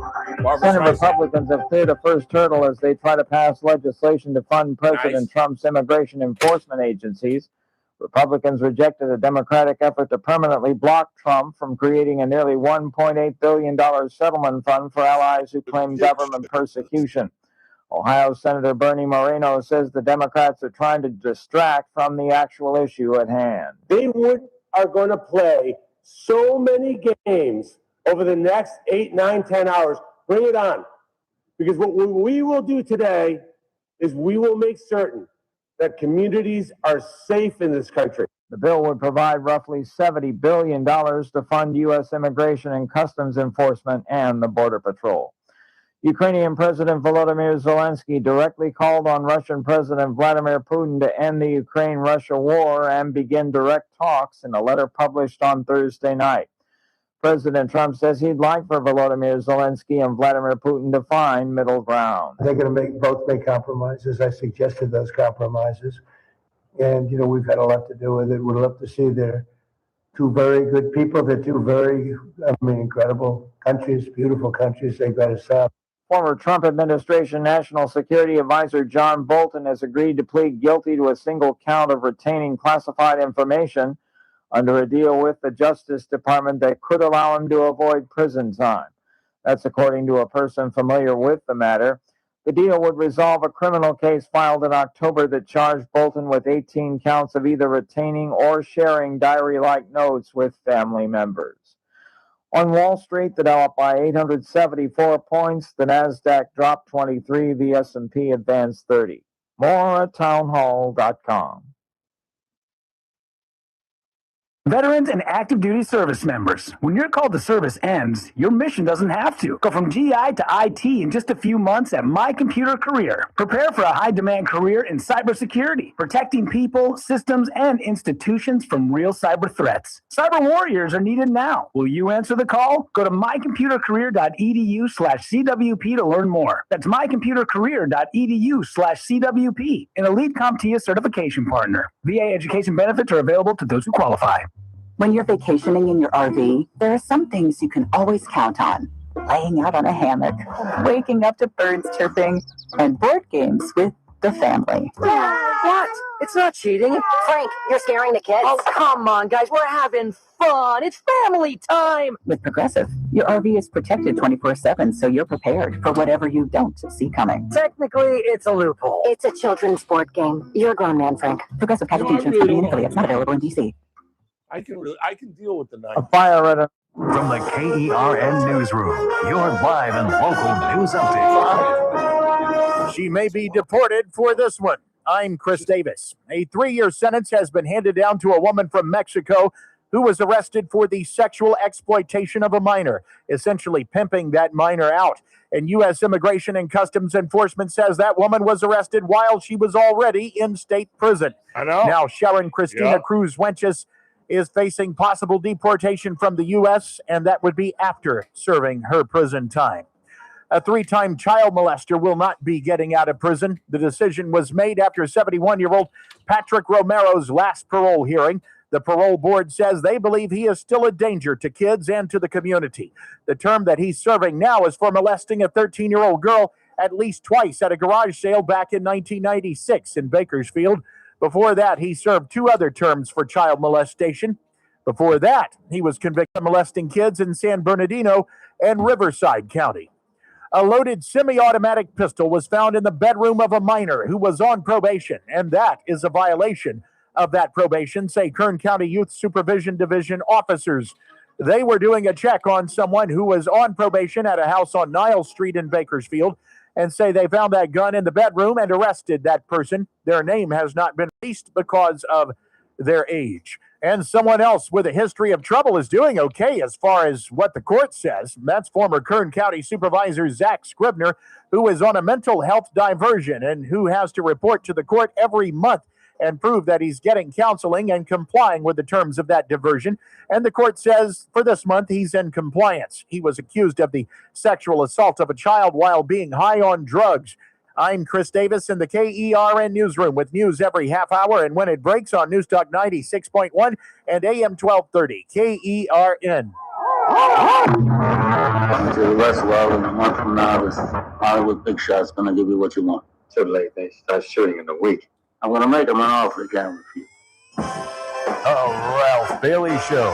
News Talk 96.1 and AM 1230. KERN. I've seen the promised land. I may not get there with you, but I want you to know tonight that we as a people will get to the promised land. Call in or text to 661-842-KERN. That's 661-842-5376. Listen live at KERNradio.com. Now, the host you've been waiting all day for. Live from the KERN studio, here's Ralph Bailey. Final hour of the broadcast on this Thursday, 4th day of June, the 84th commemoration of the Battle of Midway. A pivotal period in the war was just getting started. You know, when you say 42, You think, oh, that's the middle of the war, but Pearl Harbor, as all of you know, I pray to God, happened at the end of 1941, December 7th. So we're talking about 3-4 months into the war, and the Japanese are looking for that because I believe Midway occurred after the Jimmy Doolittle raid. I pray to God I got that right. I'm pretty sure my timing is right on that. And if you don't know what the Jimmy Doolittle raid is, it was a raid on Tokyo, where it's a great story, actually, according to cabinet members of Franklin Roosevelt, because they tried to talk him out of it. It was Roosevelt's idea. Roosevelt wanted to send the Japanese a message that you hit our land, we can hit yours as well. And everybody, the Joint Chiefs, advisors were like, let's don't do this. It's too early. And Roosevelt, who was crippled from polio, and this is the story that they tell, they said, gentlemen, they told me that I cannot stand on my own. That's what my doctors told me. And his son, James, would always be by his side to help him get around and get into a wheelchair. And he supposedly pushed James away, and he stood up on his own for the first time, and James could remember when. And he said to the table of his cabinet members, gentlemen, if I can stand and defy the doctors, we can defy the odds and attack Tokyo. And we did. We did. And again, you guys know me. I compare everything to motion pictures. If you've ever seen 30 Seconds Over Tokyo, is a great Van Johnson movie. Spencer Tracy plays Colonel Doolittle, and it's an amazing movie where the Van Johnson's plane, they have to ditch in China because they didn't have enough. They were supposed to get closer to Japan than they did, but they couldn't. So the flyers had to go farther, and they didn't have enough fuel to get back. So they had to ditch in China. And this is all true. That's what makes it such a great film. And a lot of the guys did make it. Some of them were captured by the Chinese and taken care of, and that's what's depicted in the film. But I believe that did occur before Midway. And so then the Japanese wanted to counter, and they were going to attack Midway and then move on to Hawaii and move on, as we talked about with Nick Ragone, and go after the entire West Coast. And I mean, if we had not uncoded their messages and found out that AF was Midway, and just the brilliance of sending out a fake message to see if they would take it, the fact that they did, where they sent out a message saying something to the effect that they were having a water problem at Midway, and they sent that out intentionally to see if the Japanese would take it, and they did, and they wrote back to their homes, AF is having problems with water. And that immediately, because in code breaking, it's not like you can decipher every word. In code breaking, they get verbs and things here, things that are consistent, mostly verbs, and try to piece things together. And once they found out that AF was in fact Midway, then that's when Halsey, who I think was laid up at the time, and Admiral Nimitz put together a team, and it was an amazing day. It's an absolutely amazing day. And there are two really great pictures about Midway. One was shot in the 70s with Charlton Heston and Eddie Albert Jr., Oliver Wendell Douglas's real-life son, for you Green Acres fans. And if you don't know Eddie Arnold from not Green Acres, then you probably don't know who Eddie Arnold is. But he's a great actor, great actor. Played in a couple of Columbos. What else would you know him from? Green Acres. Green Acres is the place to be. Farm living is the life for me. Land spreading out so far and wide. Keep Manhattan, just give me that countryside. Dun, dun, dun, dun, dun. New York is where I'd rather stay. I get allergic smelling hay. I just adore a penthouse view. Oliver, I love you, but give me Park Avenue. Dun, dun, dun, dun, dun, dun. Yes, I'm multi-skilled. But anyway, what's it about?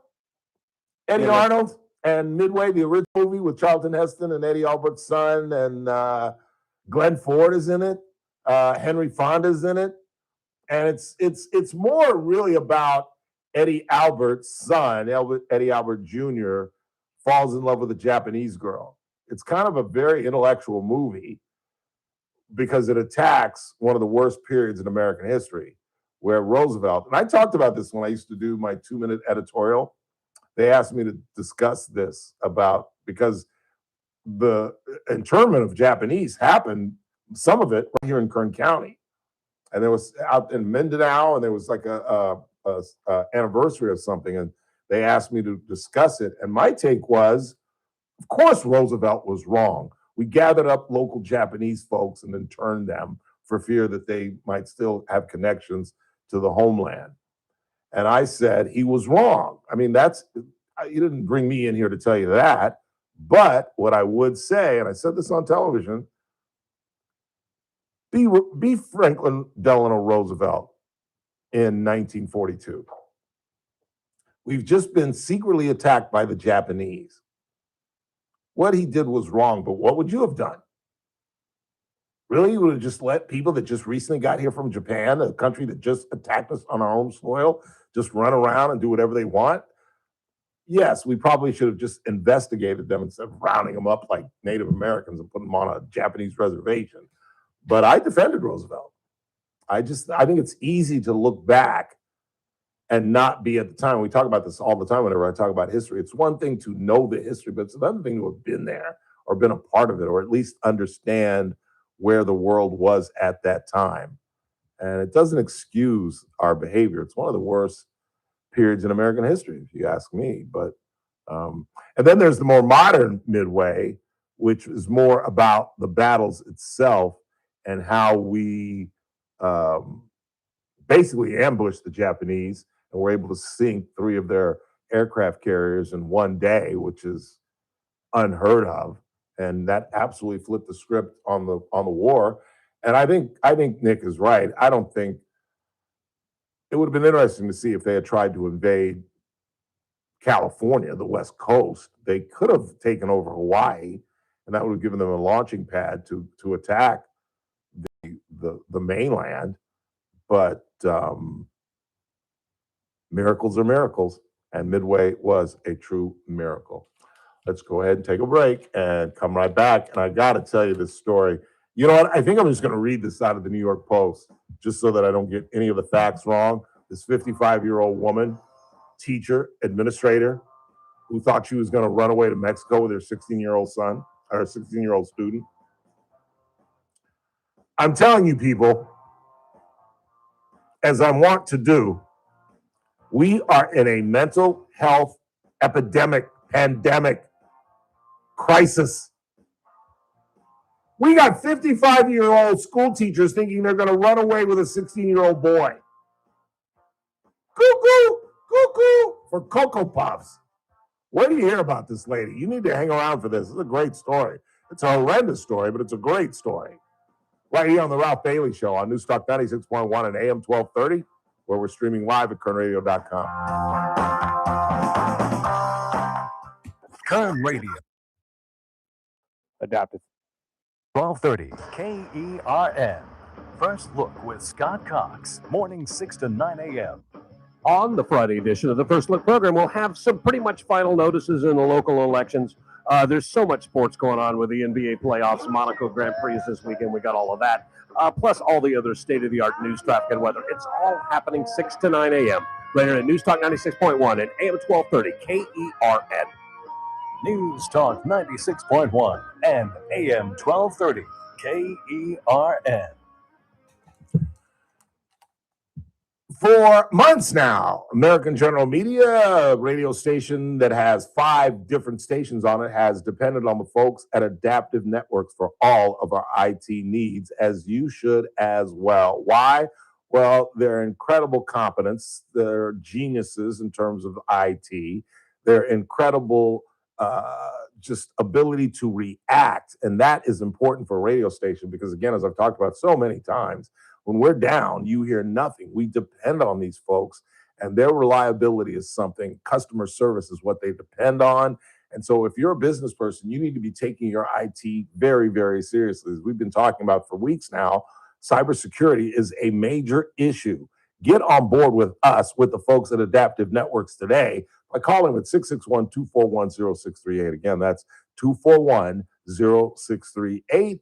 And hit them online at adaptive-net.com. And the Van Alstynes will be our guest this Wednesday on The Ralph Bailey Show. News Talk 96.1 and AM 1230. For adults with Crohn's disease or ulcerative colitis symptoms, every choice matters. Tremfya offers self-injection or intravenous infusion from the start. Tremfya is administered as injections under the skin or infusions through a vein every 4 weeks, followed by injections under the skin every 4 or 8 weeks. If your doctor decides that you can self-inject Tremfya, proper training is required. Tremfya is a prescription medicine used to treat adults with moderately to severely active Crohn's disease and adults with moderately to severely active ulcerative colitis. Serious allergic reactions, increased risk of infections or lower ability to fight them, and liver problems may occur. Before treatment, get checked for infections and tuberculosis. Tell your doctor if you have an infection, flu-like symptoms, or need a vaccine. Explore what's possible. Ask your doctor about Tremfya today. Call 1-800-526-7736 to learn more or visit tremfyaradio.com. Looking to refresh your home or business with a clean, professional new look? Trust the experienced team at Pauling Painting. Family owned and operated in Kern County since 1978, Pauling Painting has built a reputation for quality workmanship, dependable service, and attention to detail. From residential to commercial projects, interior or exterior painting, their team is committed to delivering beautiful results at competitive prices. Named Best of Bakersfield's Best Painting Company in both 2025 and 2026, Pauling Painting takes pride in making sure every customer is completely satisfied before the job is done. And with a fully licensed and insured team, you can feel confident knowing your property is in trusted hands. Call Halling Painting today at 872-0988 or visit HallingPainting.com to schedule your free no-obligation consultation. Call Halling Painting today at 872-0988 or visit HallingPainting.com. Halling Painting, quality you can see, service you can trust. Hey, it's JR Flores. Catch my show, The JR Show, starting at 1 p.m. Now back to the Ralph Bailey Show they don't know on where News he Talk is? 96.1 and AM 1230 KERN. Okay, well, I'm working. You're right. I'm working. I gotta go. I'm sorry. I'll talk to you later about it. Okay.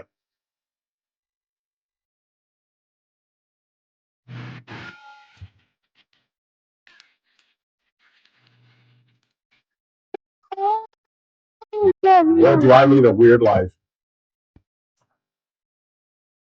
I love this movie, but I hate this movie. Why is that? You don't know why? Have you ever seen it? What are you doing? What are you doing? What are you doing? Well, can they even hear it? Oh no, yeah, I turned back on. Because it's a Bailey movie, but it's not a Bailey movie. They don't get together at the end? What a Bailey movie is. Go ahead, tell him. Go ahead, tell him. Boy meets girl. Robert Redford meets Barbara Streisand. Boy falls in love with girl. Robert Redford and Barbara Streisand fall in love. Boy loses girl. Robert Redford can't handle Barbara Streisand. And boy gets girl back for the credits roll. And the reason it's not a Bailey movie, they don't get back together before the credit. In fact, the final scene of the movie is she's kind of a rebel. She's about causes and trying to stop nuclear war. And this is back right after World War II, because that was the great fear, that we had used this mechanism that nobody had ever heard of or seen before and literally destroyed everything within several miles of two separate cities. I mean, if you've ever looked at that, Hiroshima and Nagasaki, how they were able to kill about 100,000 people within like 5 minutes, and then tens of thousands died later from the radiation. I know we know the facts, but when you really just think about that, it'd be like dropping a bomb in downtown Bakersfield and everybody from the Northeast to the Northwest, we'd all be dead. All the buildings would be incinerated.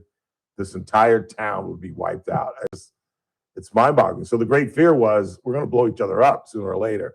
And she's kind of a rebel.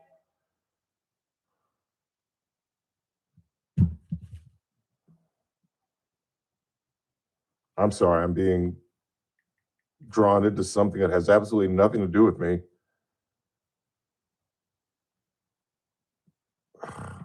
No, Renee, I can't. I can't get involved with this right now. A friend of mine has a missing young man. I don't know. I'm just trying to do a radio show, Renee. Maybe we can talk about it tomorrow. We can get something on for tomorrow if he's still missing. I don't know. I don't know what's going on right now, to be honest with you. What was I talking about? The way we were? Was that what I was talking about? Yes. Yeah. And the final scene is she's in New York handing out flyers warning about World War III, and he's coming out of a hotel with his new wife. Oh, you got to be kidding me. You have got to be kidding me. I'm turning my phone off. I'm just turning my phone off. And they talk and they don't make, and that's not a Ralph Bailey movie. They don't end up together. How can Robert Redford and Barbara Streisand not end up together? And of course, Jane Fonda, when Barbara Streisand got up at the Olympics, at the Academy Awards, the Olympics? Wow, I gotta stop shooting heroin. When she got up at the Academy Awards, Jane Fonda later complained, why did they have her do it? I was in 4 movies with him. I'm like, are you 80-something-year-old Hanoi Jane bag you? That's right, I have never forgiven her and never will. She will always be hot Hanoi Jane. As much as we hate her, she was hot as a youngster. She's still a good-looking 80-something-year-old woman, but she'll always be Hanoi Jane to me. Annoying Hanoi Jane, if you ask me. Let's check the board. What do you got? Anything? Let's see. Ralph, would you rather eat a cow's tongue or eggs that come out of a chicken's arse? Eggs that come out of a chicken's arse. I have a dozen sitting on my kitchen counter as we speak. And you're not eating the Mark shell, Swain. so... Yeah, and I don't eat the shells. God, that's what I'm going to have breakfast. That's what I'm going to have for breakfast tomorrow. I'm going to have whatever I have left over from Benji's and a couple of sunny side up eggs. I love eggs. And my good friend Mark Swain is a chicken man. He got a bunch of chickens. And he hands out bushels of eggs to the fellas. He's getting too popular, though. His wife is starting to complain. His golfing buddies are eating up all his eggs. What else you got? Benji's does their tongue a little differently than other Basque restaurants. They do it in a creamy garlic sauce instead of vinegar and oil. Other restaurants do it in the vinegar and oil way. Yeah, that's what Cindy Tomei said to me. Please let me open up my phone and I'll read you what she said. She said, the best thing of Benji's is, oh, no, that's something else. She said, the best thing of Benji's is the lobster if you don't mind spending the money. I think zucchini is picking the tab. Did I know? I have a little lobster. You have to order the tongue separate now, but their sauce is more creamy, like a mayo vinaigrette, according to Mama Bear. Okay. I just want a bite of it. I just want to say that I've tried it. It doesn't look appetizing, and every time I've seen it served, I'm just like, no, thank you. But I'm sure either Mr. Zucchini or Mr. Arier will order it, and I'll have a little bitey bite just to say I did. What else? The report a lady is suing a firefighter who rescued her from a roller coaster is false, according to numerous news reports. Really?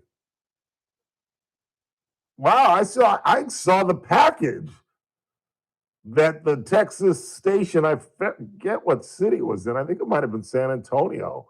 They did an entire package on it, although they never identified the girl, which I thought was bizarre, the story. You would think if this is true, she would have an attorney already, and they would have identified her, so that would make sense. Even if she was underage?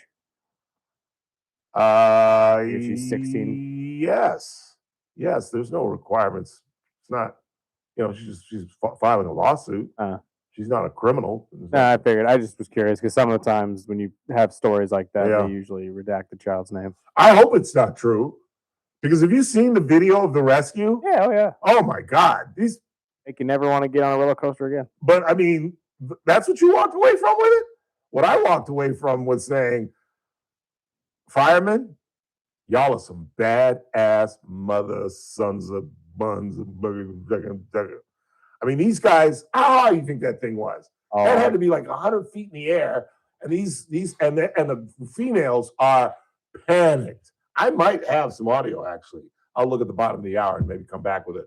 But they're just like, the one girl's like, I can't breathe. And he's like, all right, I'm gonna unloosen the harness now. No, don't unloosen the harness. I can't get you out. I got you. I'm right here. These guys were so calm, and they're hung up upside down. They were hanging like this in the damn thing, and it's 100 feet in the air, and it's mostly young girls. They look like teenagers, and I mean, I just can't imagine. And one by one, it was about 6 of them, one by one, they got these girls down and took them down that ladder.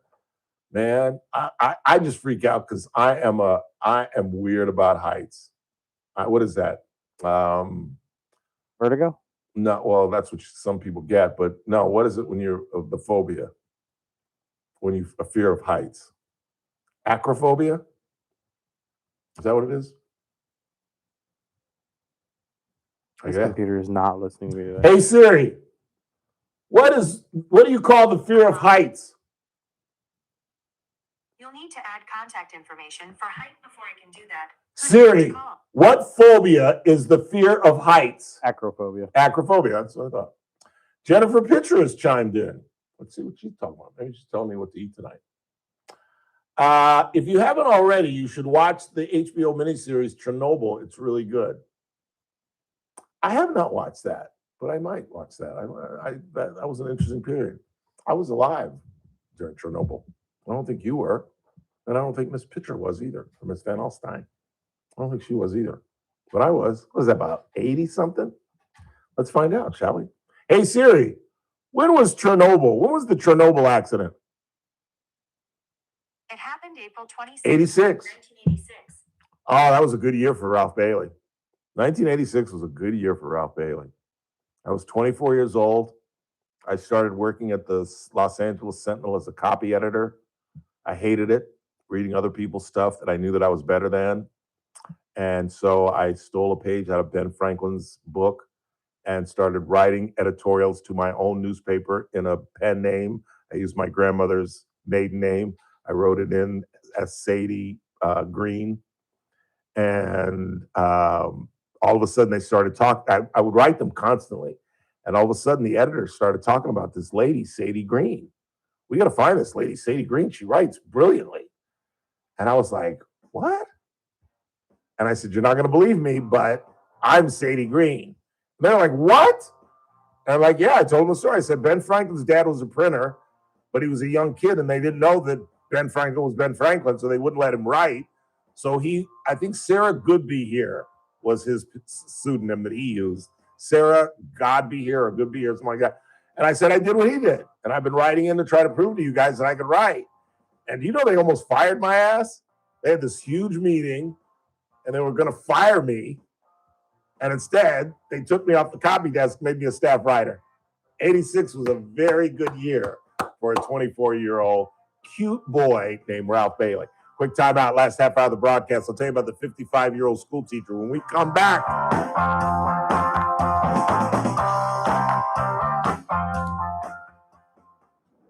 Kern Radio, News Talk 96.1 and AM 1230, KERN. Leaders in Washington, the United States has imposed sanctions on Cuban President Miguel Diaz-Canel, his wife, and 3 other individuals. The action Thursday is the latest move by the Trump administration to pressure the island's leadership, and it drew immediate condemnation from Havana. Hezbollah has rejected the latest ceasefire agreement between Israel and the Lebanese government and demanded a complete Israeli withdrawal. Thursday's announcement came as local authorities said Israeli strikes killed at least 4 people. A UN peacekeeper was also killed in the crossfire. The House has passed a bill to aid Ukraine and sanction Russia on a sign of impatience with President Trump's approach to the war. On Wall Street, the Dow up by 874 points. The Nasdaq dropped 23. The S&P 500 up by 30. More details at srnnews.com. You've probably heard all those at Kern Radio, News Talk 96.1 and AM 1230, KERN. Headlines from the KERN newsroom. I'm Chris Davis. A man who was riding a bicycle and who stopped in the middle of the lane on Weed Patch Highway just after midnight this morning died when he was hit by an Infiniti and thrown off the bike. Police say they do not believe drugs or alcohol were to blame, but rather the lighting in the area where that happened, south of Eucalyptus Drive. A woman who was already serving a prison sentence when she was arrested again, this time on a charge of sexually exploiting a minor into prostitution, could be deported to Mexico. Sharon Cristina Cruz Wenches has been sentenced to 3 years on that charge, and a decision about deportation is pending, says Immigration and Customs Enforcement. Gas in California now $5.95 on average, says Gas Buddy. I'm Chris Davis in the KERN newsroom with news every half hour and when it breaks on News Talk 96.1 and AM 1230. KERN. Wake up, y'all. This here's Mia the Mosquito. Me and my girls are back and ready to chew up Kern County. You know we like a good party. Help fight the bite, Kern County. Dump all standing water and remember to apply insect repellent. If you do have a mosquito problem, visit kernmosquito.com. It's a free service. Or don't, and we can all hang out together like we did last year, leaving your windows and doors open. Visit kernmosquito.com. First Look with Scott Cox, mornings 6 to 9 a.m. On the Friday edition of the First Look program, we'll have some pretty much final notices in the local elections. There's so much sports going on with the NBA playoffs, Monaco Grand Prix this weekend. We got all of that, plus all the other state-of-the-art news, traffic, and weather. It's all happening 6 to 9 a.m. Later at News Talk 96.1 and AM 1230 KERN. News Talk 96.1 and AM 1230 KERN. Hey folks, Scott Cox here, host of the First Look with Scott Cox radio program. You are listening to the Ralph Bailey Show right here on News Talk 96.1 and AM 1230 KERN. Riding strength no one would test, but yet have feminine finesse and so much more. Riding on the rugged and gave me a start, and then a half a mile from heaven, you dropped me back down to this cold, cold world. Riding on the rugged and gave me a start, and then a half a mile from heaven, you dropped me back down to this cold, cold world. Was this the song that I got busted on? This might have been the song. It was, I can't remember. I used to plagiarize songs. The only plagiarism I've ever done in my life when I was in college, and pawn them off as poems to my girlfriends. And I finally got caught because I began with, obviously, with Sinatra. Dear Rhonda, I've got you under my skin. I've got you as if you were a part of me, so deep in my heart. And then I finally came up with like a Stevie Wonder song, and I think that's what it was. And I told June Gray, totally busted me. Boy, that's Stevie Wonder. I was like, oh, damn, I knew I went too early. All right, I want to read you the story because I don't want to get the facts wrong at all. This is out of Roswell, Georgia, which is a pretty upper middle class area of upper northwest Georgia. And I'm just going to read you the story. I don't like to do this. I know other talk shows do, but I don't like to do this. But I'm going to do it now because I don't want to get anything wrong. And this story is just that incredible. A twisted Georgia high school teacher. I love that lead. A twisted. I love that verb. That's a great choice of verb. A twisted Georgia high school teacher has been charged with repeatedly having sex with a 16-year-old student while allegedly exchanging nearly 20,000 sexts. They call them, I guess, now, SEXTS, sex, and begging him to run away to Mexico with her. Amanda Katz, who was a teacher and then administrator at Roswell High School, smirked knowingly in her mugshot Tuesday when she was charged with improper sexual contact with the boy, which carries a maximum sentence of 20 years in prison. The student told investigators that he had had unprotected sex several times with the 55-year-old educator, mostly in her home and the back seat of her Jaguar car, even though she told him she was, quote, literally scared S-less, end quote, at getting found out and going to prison, according to the affidavit. The last time was when Katz invited, now listen to this. This is why I'm reading this, because I didn't want to forget any of the details in my notes. The last time was when Katz invited the boy and his family on a vacation over Valentine's Day, where the boy's mom found a string of disturbing texts confirming the depravity, according to the affidavit. Katz returned to work in, quote, a manic state, end quote, after the family fled their vacation in the middle of the night, telling coworkers she was, quote, distraught that, quote, she could no longer see her boyfriend because his mother doesn't like me. This woman rose to the ranks of a school administrator. While expressing this, it ultimately came out that the male Amanda was discussing was the juvenile, according to the affidavit. Investigators found a staggering 19,585 texts the pair shared between Christmas and Valentine's Day, in which the middle-aged teacher made clear she was besotted with the teen. I had never heard that verb in my life. Have you ever heard the verb besot? It means to have a drunken love for somebody that you can't get over. That's a term? That's a verb, yes. I had never seen besotted I had to literally look it up. Never seen that word before in my life. Interesting. I don't know. Quote, as much as I love falling asleep next to you and you growling, I want you. I'm not even sure we could hide it, she wrote in one loved up text shared in the affidavit. I am crazy about you. I've done a lot of stupid things, a lot, but this is top level. In other messages, she told the boy that sex was fun and that she could walk away from everything to be with him. Quote, the easiest thing we could do would be to leave Roswell. She even sent a flurry of manic texts after the boy dumped her when his mom found out. I loved you, and this is the most effed up and scary thing that has ever happened to me. She furiously messaged, according to the warrant. You effing broke my heart. This is probably the worst anyone has ever done to me. You abandoned me. You did, not your mom. I mean, this is about as cuckoo for Cocoa Puffs as you get. When interviewed, the boy told investigators that the teacher was so besotted she, quote, wanted to go further in their relationship, move in together, and commit to each other. He was 16.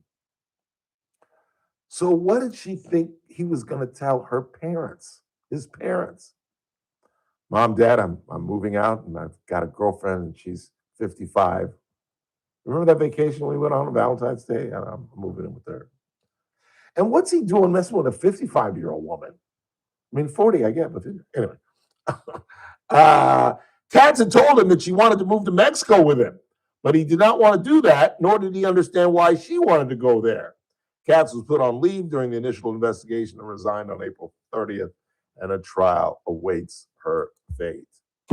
We, folks, are in the midst of a massive, massive mental health crisis. And at some point, we're going to have to, this woman should be put away. I don't think she should have to go to prison. She is so far out there that she deserves to spend the rest of her life in a state hospital. But we don't have state hospitals anymore. We got rid of those. And it's sad. It is incredible. It really is. And we could solve so many problems. We wouldn't have guys going to banks with bombs if we had someplace where we could put these people, you know. If we reacted more closely. I don't know, I haven't talked about it today, but you're hearing it from our news guy about this sex offender. And if you listen to the facts of the case, he's been in and out of jail as a sex offender. How is that possible? How are you still given short sentences after 1, 2, 3 sexual convictions? Sometimes our judicial system absolutely just baffles me. But this thing, and it's becoming almost, I wouldn't say normal, but common. These female, and it's becoming mostly female. Female teachers preying on young boys. Why? Because they know good and damn well, even at 55, the 15 and the 16-year-old, if given the opportunity to have sex, is going to jump at it.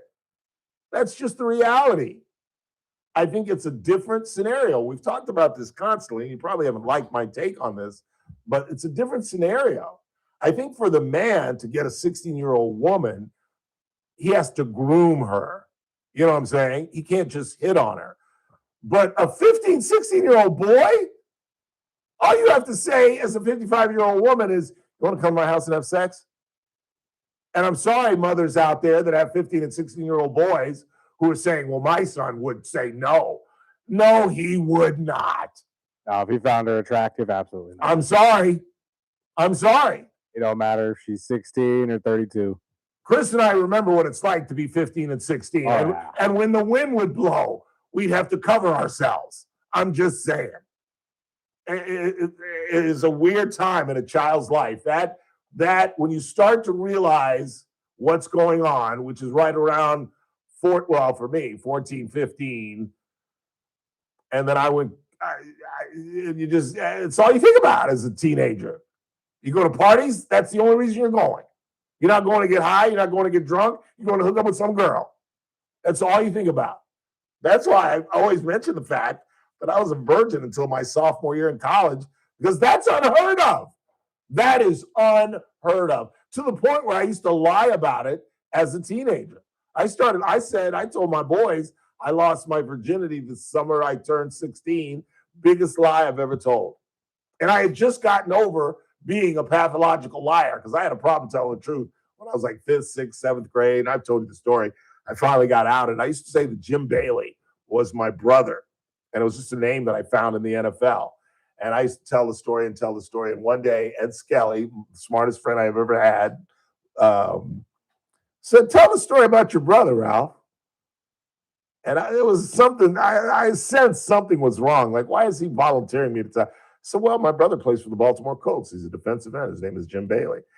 And Skelly, like Houdini, pulls out of his pocket. You mean this Jim Bailey, Ralph? Who's white as the bottom of a shark? Is this your brother? And the crowds, the 3 or 4 guys started laughing. Bailey! And I'm just like,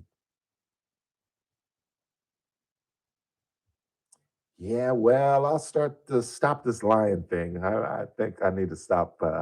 I told my friends when I was in 7th grade, I was born in Italy. I can't explain it. I really can't. And I would not lie. I wasn't like a liar. Like, Ralph, did you do this? No, I didn't do it. I wasn't. No, I was cuckoo for Cocoa Puffs liar. You know what I'm saying? I think I claimed that Philip Bailey from Earth, Wind, and Fire was related to me. No. I think I claimed Pearl Bailey, and you got to be my age to remember who Pearl Bailey was. No, I'm not related to Pearl Bailey. So then when I would tell my Gladys Knight story, which my mother claims is actually true, that we're supposed to be related to Gladys Knight, everybody would be like, boy. And don't get me started on Frederick Douglass, because I never even really told that story. It wasn't until I got to college and I actually read that his real surname is Bailey. Because again, my father used to tell me all throughout our lives that we were related to Frederick Douglass. And I had never read Frederick Douglass in high school. Are you kidding me? At the Brentwood School or the Buckley School, I'm reading Frederick Douglass? No. But my freshman year in college at Morehouse College, an historically black college, literally, because I took a bunch of English classes when I first got there. And one of my first English classes, like literally 3 weeks into my 4-year unsuccessful tenure at Morehouse College, I'm reading Frederick Douglass's autobiography. And literally on the second page, he talks about my real surname is Bailey. That's my family, bop, bop, bop, bop, bop. And I almost had a heart attack. I was like, was Pop telling the truth? And so, from that point on, I was like, I'm related to Frederick Douglass. Bull crap. Read his autobiography. Go ahead. Tell me what his surname was. Go ahead. Tell me. And strangely enough, not that this is connected because my grandmother's name is Green. She's not a Bailey. But his grandmother was named Sadie. which is the name of my grandmother. But my grandmother spelled it very differently from any Sadie. She spelled it S-A-D-Y-E. Or I guess my great-grandmother spelled it S-A-D-Y-E, which is a peculiar spelling for the word Sadie. It's normally S-A-D-I-E. But my grandmother, Sadie Mae Green Bailey. Saint, absolute saint. No one on this planet had a bad word to say about my grandmother, Sadie Bailey. She taught what do you call it when you go to church as a child before church? Sunday school? Sunday school. She taught Sunday school. She was head of the choir at church. My grandfather was a deacon. And the best summer of my life, it's a toss-up. To 1979, being in Europe as going into my senior year, and 1984, where I got my first journalism job with the Hilton Head Island Packet. I got to spend the entire summer with my grandmother, got up every morning and had breakfast with her. She had dinner on the table like Edith Bunker when I would get home. And the funniest thing, what I love about my grandmother, she in the South, they have like deep driveways. And I would have to drive out of the long driveway. And every single morning I went to work, my grandmother would come outside on the porch and wave goodbye to me as I drove off work. Every single morning. We'd have breakfast together. I'd go take a shower, put my clothes on. Bye, Grandma. Bye, baby. I'd get in the car. She would be on the porch. And as I'm pulling out, she'd be on the porch. Bye, baby. Bye, Grandma. Final time out of the night. Keep it locked. Scott Jennings at the top of the hour. Tomorrow's a Friday, which of course means Rick Bentley and Kodak, the Magnificent, makes his monthly appearance tomorrow. And coming up on Monday, we're going to talk with Chris Kelly, president of Hard Rock Cafe. And we've made contact, as I told you we would, with Guillermo Gonzalez, who is still the leading vote getter in that 16th Senate race. Montpelier Core apparently has been left out. Looks like, we still got votes to count, but it looks like it will be the Delano restaurant owner against the incumbent, Melissa Hurtado. And we're going to have him on the broadcast sometime next week, either Monday or Tuesday. Final time out of the night. You're listening to the Ralph Bailey Show on News Talk 96.1 and AM 1230, where we stream live at kernradio.com. Kern Radio, News Talk.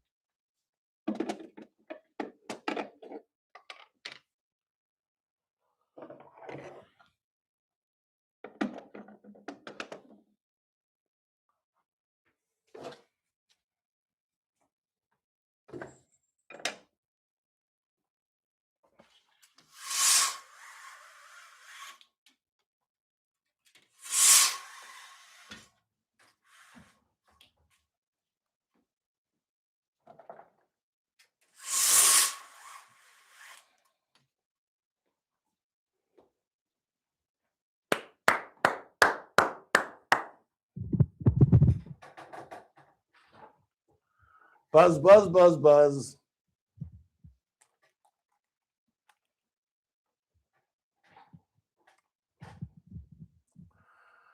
All right. What did we do today?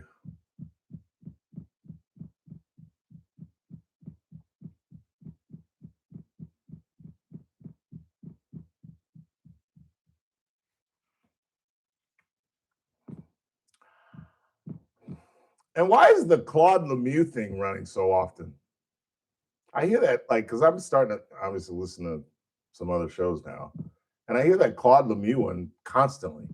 I'm not sure on that. I have to double check. Yeah, where it says he hanged himself. That thing's like 2 weeks old.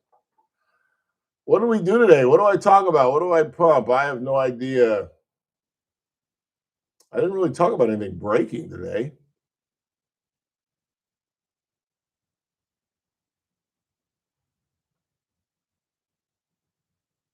I know what I'll do. You ready? 3, 2. I absolutely love the first week of June. It's my former girlfriend's birthday. No, shut up. Don't say that. 3, 2. Stop laughing at me. It is Carla's birthday. I think it's tomorrow. Should I call her? I don't think so either. I don't think so. It's been 2 years. I don't think so either. 3, 2.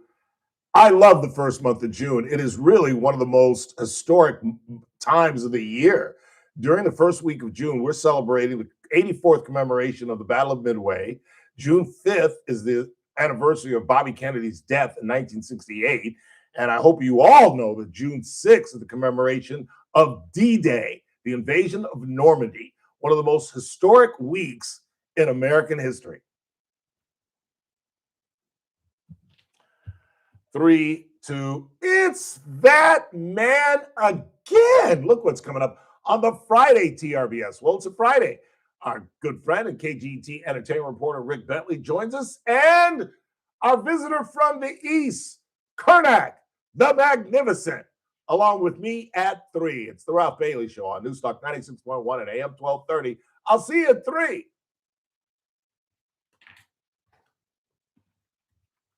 Time for an oil change. Don't wait until your engine begs for help. Head to Kern Oil Change. Fast, friendly, and affordable service that keeps your car running smooth. No appointment needed. Just roll in, roll out, and drive with confidence. Plus, get free fluid top-off with every oil change. Kern Oil Change has 2 locations to serve you. 3706 Shopping Road and 5651 Auburn Street. Kern Oil Change is open 7 days a week. Get in, get out, get on with your day. Follow us on Instagram for additional savings. Hey, it's JR Flores. Catch my show, The JR Show, starting at 1 p.m. Now back to the Ralph Bailey Show.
To KERN, let's clear the board, and I'm off to Benji's. I should just go straight to Benji's, right? What time are you guys meeting? Well, they said 6, and I said, well, fellas, I'm kind of busy till 6, so I'll be there around 6:30. They're already there. Then I don't know if you're aware of this, but I have a radio show. I literally said this to Zucchini and Mary. I have a radio show that lasts until 6 o'clock. You two would know that if you listen, numbskulls. So yeah, they're probably half in the bag already. They've probably been there since 5:30. But why would I go home? That's a good. I mean, again, it's Just to drop off my stuff, but I can write the rundown on another. Probably be cheaper if you went from here. Exactly, because it's $12 home and $12 down Rosdale Highway, as the Uber voice always says. Love that. Get off at Rosdale Highway. 842-5376-842-KERN. What do you got? Try the fish of soul. Get extra sauce and dip on your French fries. It's delicious. Ooh, French fries sound good, right? I'm starving. What did I have for breakfast this morning? Oh, I had the rest of my chow mein. That's what I had. I had kung pao chicken with chow mein instead of the rice. God, it was so good. It's got spicy. It's got a little bite to it. And I had the Knicks game. I love Billy's. I had the Knicks game right here, and I had Shohei right here. It was great. It was so cool. And then I walked home. It was a nice little stretch of the legs. I got 8,000 steps yesterday because I walked home from Billy's as a part of the 8,000 steps. What else you got? Ralph, I appreciate your history knowledge. It's good to listen to you when you go off on a tangent. Thank you. Appreciate that. That was kind of you. And I want to go off on a tangent every now and again, particularly when it's talking about stuff like the Battle of Midway. And then tomorrow we're going to be talking about D-Day. And I found that audio of Charles Durning talking about his experience on landing on the Omaha beach. And it's kind of long. I don't know if I'm going to play it. It's like 3 minutes long, but it's really, really moving. And it's an older Charles Durning. And he's not as articulate as he was, as you may remember him in The Best Little Whorehouse in Texas, or, you know, he's in one of my favorite movies. And have you ever seen, I can't remember the name of the movie, True Confessions, where Robert De Niro and Robert Duvall, first time they acted together, they play, oh, hang on, this is Zucchini. Please stand by. He's picking up the check, so I have to answer this. I forgot I turned. You ready for some escargot and tongue? So he's getting the escargot. Yes, he is. Chris called that. He said you should try the escargot. That's funny. I told you they're probably already there half in the bag. What was I talking about? To be honest with you, I totally forgot what I was talking about. Normandy. The invasion, D-Day, is Saturday, but we're going to talk. Obviously, I can't talk about it on Saturday, so we'll talk about it tomorrow. But thank you. That was nice of you. What else you got? Let's see. Eddie Albert also played the Crooked Warden in The Longest Day with Brett Reynolds. Yes, The Longest Yard. Shoot him! Crew, shoot him! That's the best ending, where Burt Reynolds wins the game, and he's going to pick up the game ball. But Eddie Albert's so mad that he's beat his prison guards, he asks Conauer to shoot him in the back. And Eddie Albert at the end of the movie screams, "Shoot him!" And the other guy's yelling, "Crew! Turn around, crew!" And he goes to shoot him, and he picks up the football, and he gives it to Eddie Albert. It says, "Game ball." That's a guy. I love that film. That's why I can't stand Adam Sandler, because he just destroyed that picture. That scene is in the movie too. It's really Is it good. really? Yeah. Is it really at the end? Yeah. Oh, I didn't know that. I have never It's seen it. reenacted scene for scene. Is it really? Yeah, Where he's he's yelling at walking him, off? tell him, shoot, you better shoot that man. He's trying to escape. And then he's sitting there yelling at him until he picks up the ball. Do they kill Caretaker? Yeah. They burn him to death in the Yeah, cell? he gets his, he walks in one day, turns on his And the radio, light and it bulb? explodes. Yeah. Yeah. The radio explodes. Yeah, well, it's all connected, but yeah. In the film, in the original, it's the light bulb. He turns on the light bulb and it explodes. And That's how it works for them too. But Yeah. it's like a combination of different things. And I'll give it to Sandler. He did the right thing by inviting Burt to be a part of it. What role does Burt play? Well, Bert's the old coach / running back. Oh, so he plays the Conauer role. Yeah. Who was also the sergeant on Hill Street Blues. Be careful out there. You remember that? I'm talking to you old people. You remember that. Don't pretend like you don't remember that. That was one of the great series of the 1980s, Hill Street Blues, with Daniel Travanti and his beautiful girlfriend. Great series. Yeah, that movie gets a lot of hate. I don't know why. I love that movie. What, Sandler's Longest Yard? Longest Yard. I actually have never seen it because I'm just not an Adam Sandler guy. In the meantime, for Chris Burdick, I'm Ralph Bailey, and that's what's really going on, and I will rap to you tomorrow. Kern Radio, AM 1230, KERN. 96.1 FM, K241CI Bakersfield, an American General Media station. News this hour from Town Hall. I'm Keith Peters in Washington.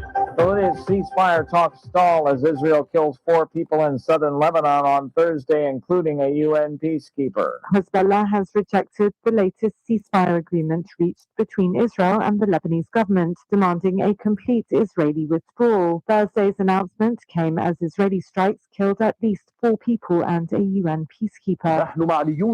A statement by Hezbollah's leader, Naim Qassem, was read out by a news presenter for Hezbollah's Al-Manar news station. In the statement, Qassem said the agreement's demand that Hezbollah fighters leave southern Lebanon under fire would mean surrender, defeat, and achieving the enemy's goals. He added, what we're concerned about is an end to the aggression, ceasefire, and Israel's withdrawal. I'm Karen Shamas. President Trump is unveiling new investments aimed at boosting America's coal industry. Willie Nelson.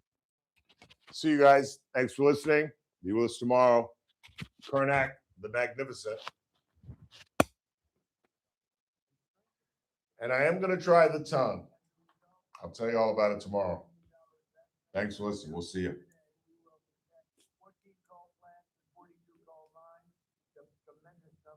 And build two Gulf lands and one massive new export terminal. We're exporting Gulf. A great